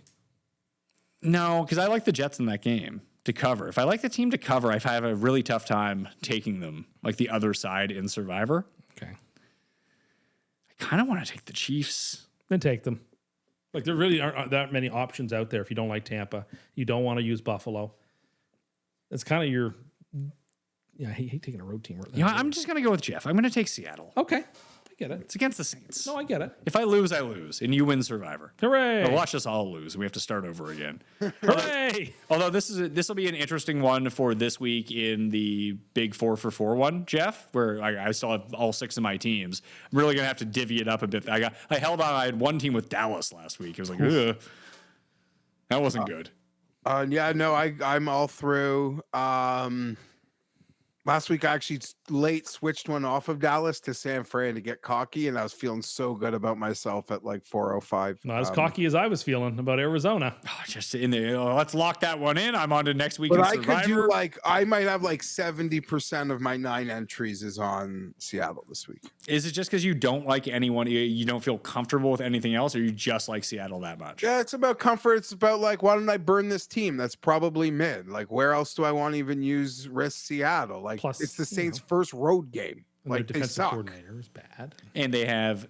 Well, this is a revenge spot for New Orleans from the Marshawn Lynch playoff game. Yes, it is. Yes. From A game 12 years ago. A game that many players are still around for on these teams. The fans remember. They the do. fans are like the North, Tim. They remember.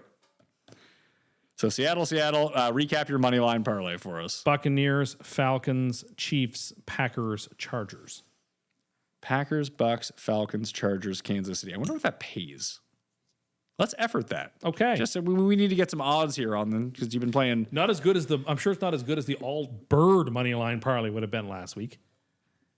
What other besides the Falcons, who were 4.5 point dogs and outright won the game? What were the other? Were the other ones all favorites? Cardinals were for sure. The Seahawks probably were dogs, right? Yeah, they were 3-point dogs. So you got Atlanta, Green Bay. You didn't put Buffalo on there? No. Why not? Scared? Scared they're going to lose? I'm not being bullied like you bullied me putting the Jets on that time.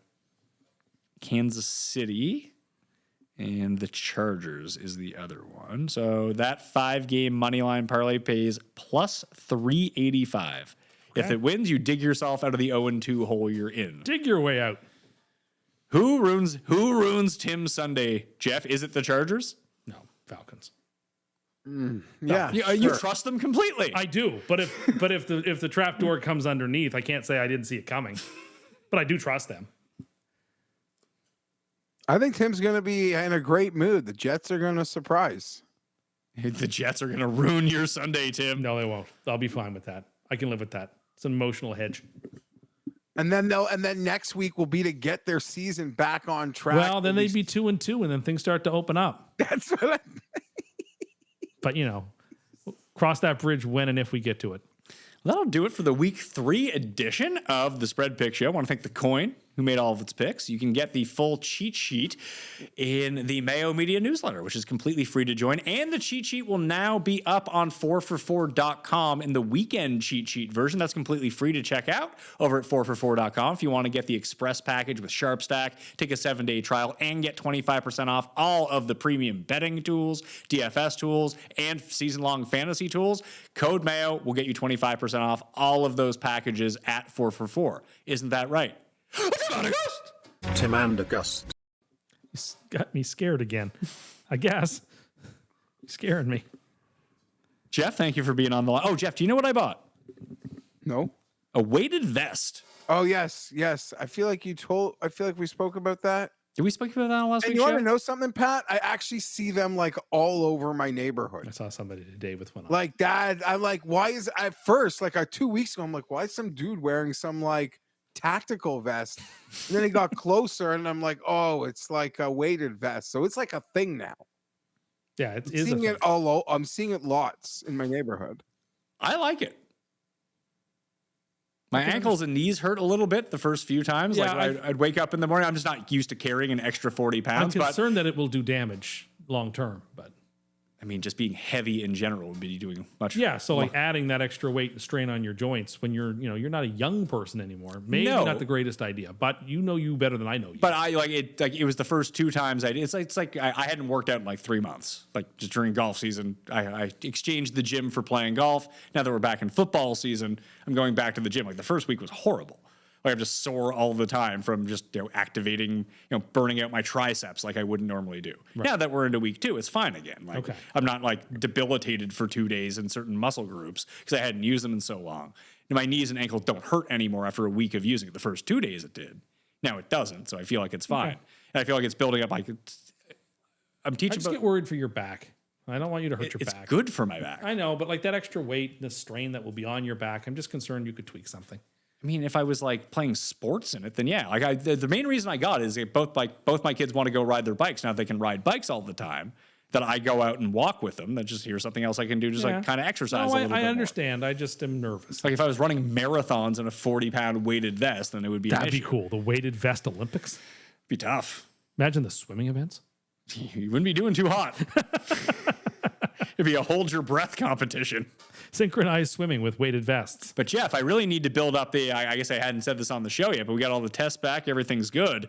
I got another kid coming, so I got to be, thank you. I gotta learn how to have that weight back on me again.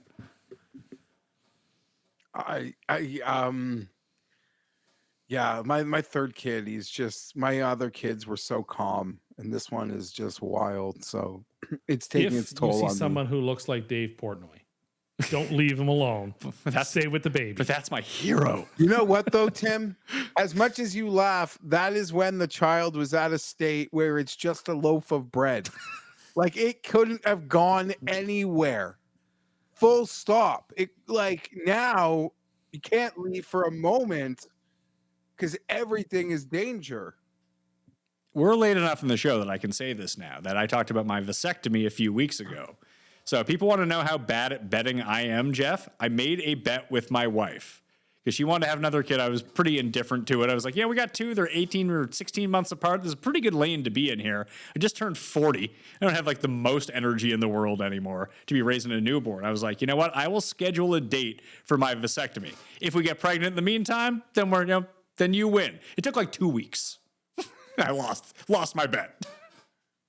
Yeah, she set you up good there. Yeah, she got She me. knew what she was doing. She knew how good of a gambler I am. Yeah, she knew how much damage she could create in those 2 weeks. She sure did. What a great 2 weeks. Yeah, exactly. It must have been. It's not like that anymore. No. R.I.P. All right, that will do it on the week 3 Spread Pick Show. Please subscribe to the audio podcast. Subscribe on YouTube. We'll be back on Thursday with the Best Bet Show. And now Dayton, you made a graphic for the Cam's fastest picks in the world, or whatever we're calling it. Yeah, Cam's 1-minute picks. Do you think that's going to like quell Cam's indecisiveness on picks? Absolutely not. Now that he actually gets to say what he's picking for every game? He was doing that anyway. Cam was, honestly, it was some of his worst behavior in terms of he names like 8 games he likes when you're trying to get a gold pick out of him. And all he wants is you or Rob to like, he wants the permission structure by you guys telling him you like the game and you don't give it to him and it just puts him in a pretzel. My favorite is when he'll take a point and say, and then I won't say anything else for the rest of the show. I'll just say this, and then I won't say anything else. Like, that is not good for the show. He's just desperate for you and Rob to give him the permission structure to make a pick he wants to pick. It is but true. he lacks such confidence in all of his picks. For this bronze pick, I like the Titans or I like the Giants, and then he ends up taking the Eagles. Or gets me to change his silver pick to something else and then goes in. Rob and I agreed before the show. It's like if he asks us, we don't say anything. Nope. And see what happens. I would agree. What do Good. you I think? like that. I like that. Yeah. All right. That'll do it. Rate and review. Leave stuff in the comment section. Smash the like, sub to the channel. Say hi to the coin. The coin's saying hi to you. You should go as the coin for Halloween. No, that would be great. Someone could effort that, I feel I'm like. sure they could do a Halloween costume for the Halloween thumbnail. Me dressed up as the coin. You as the coin? Yeah, I'm sure they could do that. Would you want to be dressed as the coin? No. I was thinking of doing like a hair versus hair bet with you. Okay. I thought that'd be funny. We got to figure something out. Sure. I'm open for that. And then the loser I'm putting myself at big risk here that I have a pair of clippers at home. And on the live show? On the live Sunday Night show Live? for the last Sunday Night Live of the year. Hair versus hair match. Honestly, I'm game. We got to figure out what that bet is going to be. Yeah, it'd have to be. Well, why don't you, the people, start seeding suggestions in the comments?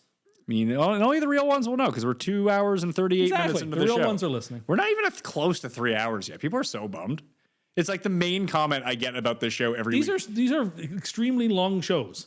You're getting your content. Other things I can talk about here. I already talked about the asteroid. You watched the movie 7? Yes, I watched the movie 7 for the first time in like at least a decade on Saturday night. It was on TV.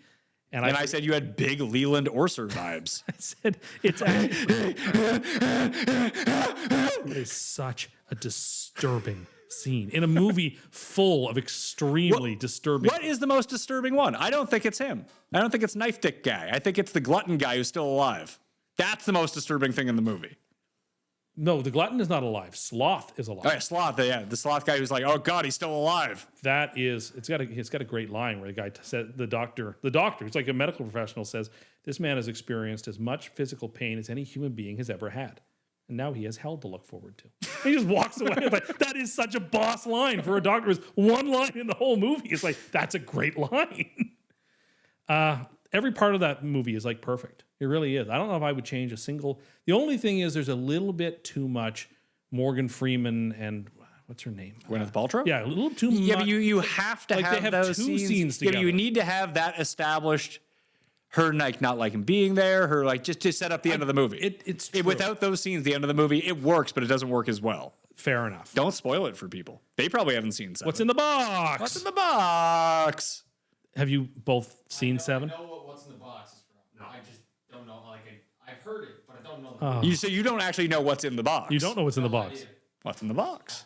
And if I recall, and you can tell me this because you know movie history better than me, that was not the original ending of the film.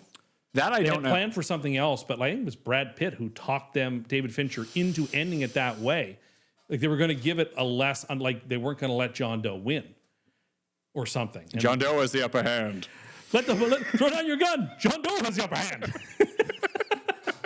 There's also this great scene, and they only show it once, and it makes no sense, where Morgan Freeman has this switchblade that he's just hucking at a dartboard over and over. Like this is something like 20 years later where movies have to be so much tighter. You wouldn't have this scene because it's so slow. But he's just like walking to the dartboard and taking the knife out and then walking back and then throwing the knife back at the dartboard while he's thinking things through. It's actually a fantastic movie.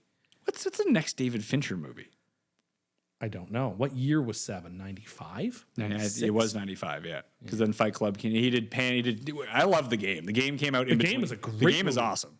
Michael Douglas. I celebrate his entire catalog. He's like the Michael Bolton for me. Yeah, so that's a favorite of mine. But The Game? Yeah. That's a great movie. Oh, that's another reason why I'm pumped for this PTA movie. It just has randomly has Sean. When was the last like good Sean? I mean, he was good in Licorice Pizza, but that was a very small role. I just want to see some more Sean Penn in my life. He's such a real life asshole. From what I hear in Hollywood, he's not that popular. You know what he loves? Cigs. Does he? Oh yeah, Sean Penn and cigs hand in hand. Actors in general love smoking. Just there's downtime. It's like, yeah, the chefs are like that too, apparently. So are people in media. Yeah, like there's just breaks. And, There's forced downtime yeah.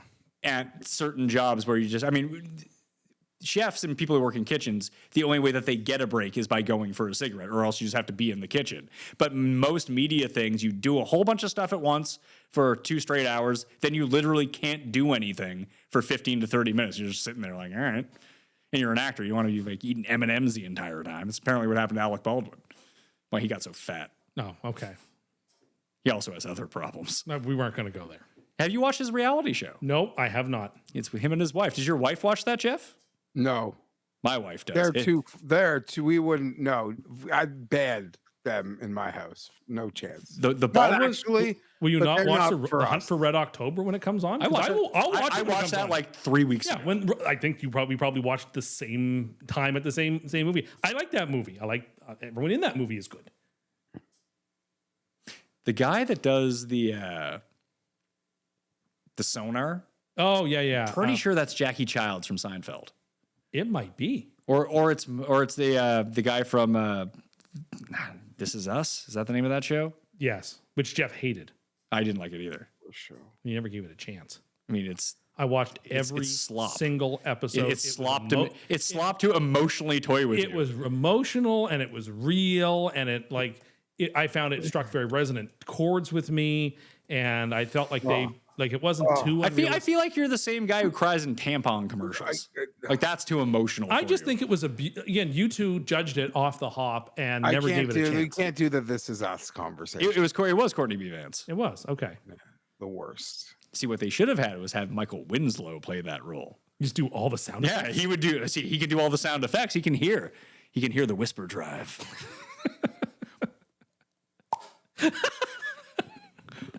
Because he did that in Spaceballs. He did. All right, that'll do it for us. Okay. We almost got to 3 hours. We tried hard, but Jeff is very tired. He is. I need him to save his energy for Ryder Cup next week. Oh, baby. Honestly, I regret not scheduling the dick snip because I'd love to have just done nothing. You're gonna do nothing anyway. Yeah. Yes, but like force. Like I can like not even move, and it's has to be respected. Right. Now when I'm a lazy piece of shit, it's not respected. You can say that you're working. Yes, but my wife's not an idiot. She knows like I could miss like 40 minutes of a golf thing, of a 4.5 hour golf match. Like she's not an idiot. Did you consider going? No. I told you, we've been through this. Unless I had like corporate hospitality, unless someone was inviting me with elite corporate hospitality, I'm a snob. Jeff is not going to Gen Pop to use the washroom. I was not going to an event with 4 matches, over 100,000 people. It just may as well be a beer drinking tent, which is fun. And in a time of life, I'd have wanted to go just to drink beer in a beer tent, but I have no interest. Sunday singles would be palatable, but I'll just watch Europe win from home. I didn't like missing football last year at President's Cup. We didn't. We didn't get the full. We had like Ryder Cup Sunday with NFL is one of mine and my buddies. Like it is a pinnacle day. We're gonna have to. Yeah, one of the screens is gonna have to be devoted. Oh yeah, I agree. It always is. But like last year, remember we were watching President's Cup, and we were trying to stream games from like 4 separate laptops, and the internet wasn't super great at that Airbnb. Yeah, No, and then I got this whole thing of me like trying to steal or take Paul's seat. Hold on. You asked Paul, can I have your seat? just for a red zone situation. And Paul was like, no, you can't have You my know, seat. like you think I'd sit there, Pat? Do you think I'd sit there for more than the 4 minutes? No, It's the that's all imposition I of it. wanted. Beat it, Paul. I need to sit down now. I wanted I just wanted to watch the red zone and let my plantar fasciitis rest. Okay. Speaking of that, Sean McVay tore his plantar fascia on the sidelines this week. Crippling. It's crippling. That's no fun. And like turf toe, for how painful that is and what it actually is, the name of the injury makes it seem like it's such a pussy injury. It does, doesn't it? Yeah, Yeah, if someone says they have it turf doesn't toe, give you're it the 3 right- months. You're like, what do you mean? But yeah, it's a serious thing. Let's rename that. What's a better name for turf toe that sounds tougher? I don't know. Damaged. Ripped toe? Yeah, ripped. Macerated. Severed. Macerated toe? Severed toe muscles that are the most debilitatingly painful thing you can have. Said by anyone who's ever had it, who's also had all the other injuries. It's like acknowledged as like you just torture. How about slaughter toe? I think that conveys what we're looking for. Slaughter toe. Slaughter toe. Dead toe. Well, it's not dead. I feel like that now you're conveying something that it's not. Well, slaughter. Okay. I do have to run though. Okay. Put on a weighted vest. Yeah. You'll get your heart rate up quicker. I just want to, yeah. I need to build up the running without the vest. Then we'll go to the vest. Okay? All right. At G Fienberg 17. You can follow him there. You can follow Cust at Tim Andercust on Twitter, and me at the PME 4for4.com/Mayo to get 25% off. All of our odds were presented by CoolBet. Go to CoolBet and bet on sports or play casino or poker or something like that. An underdog code Mayo will get you a deposit bonus of up to $1,000. All right. We'll see you next time. Mayo experience! Experience!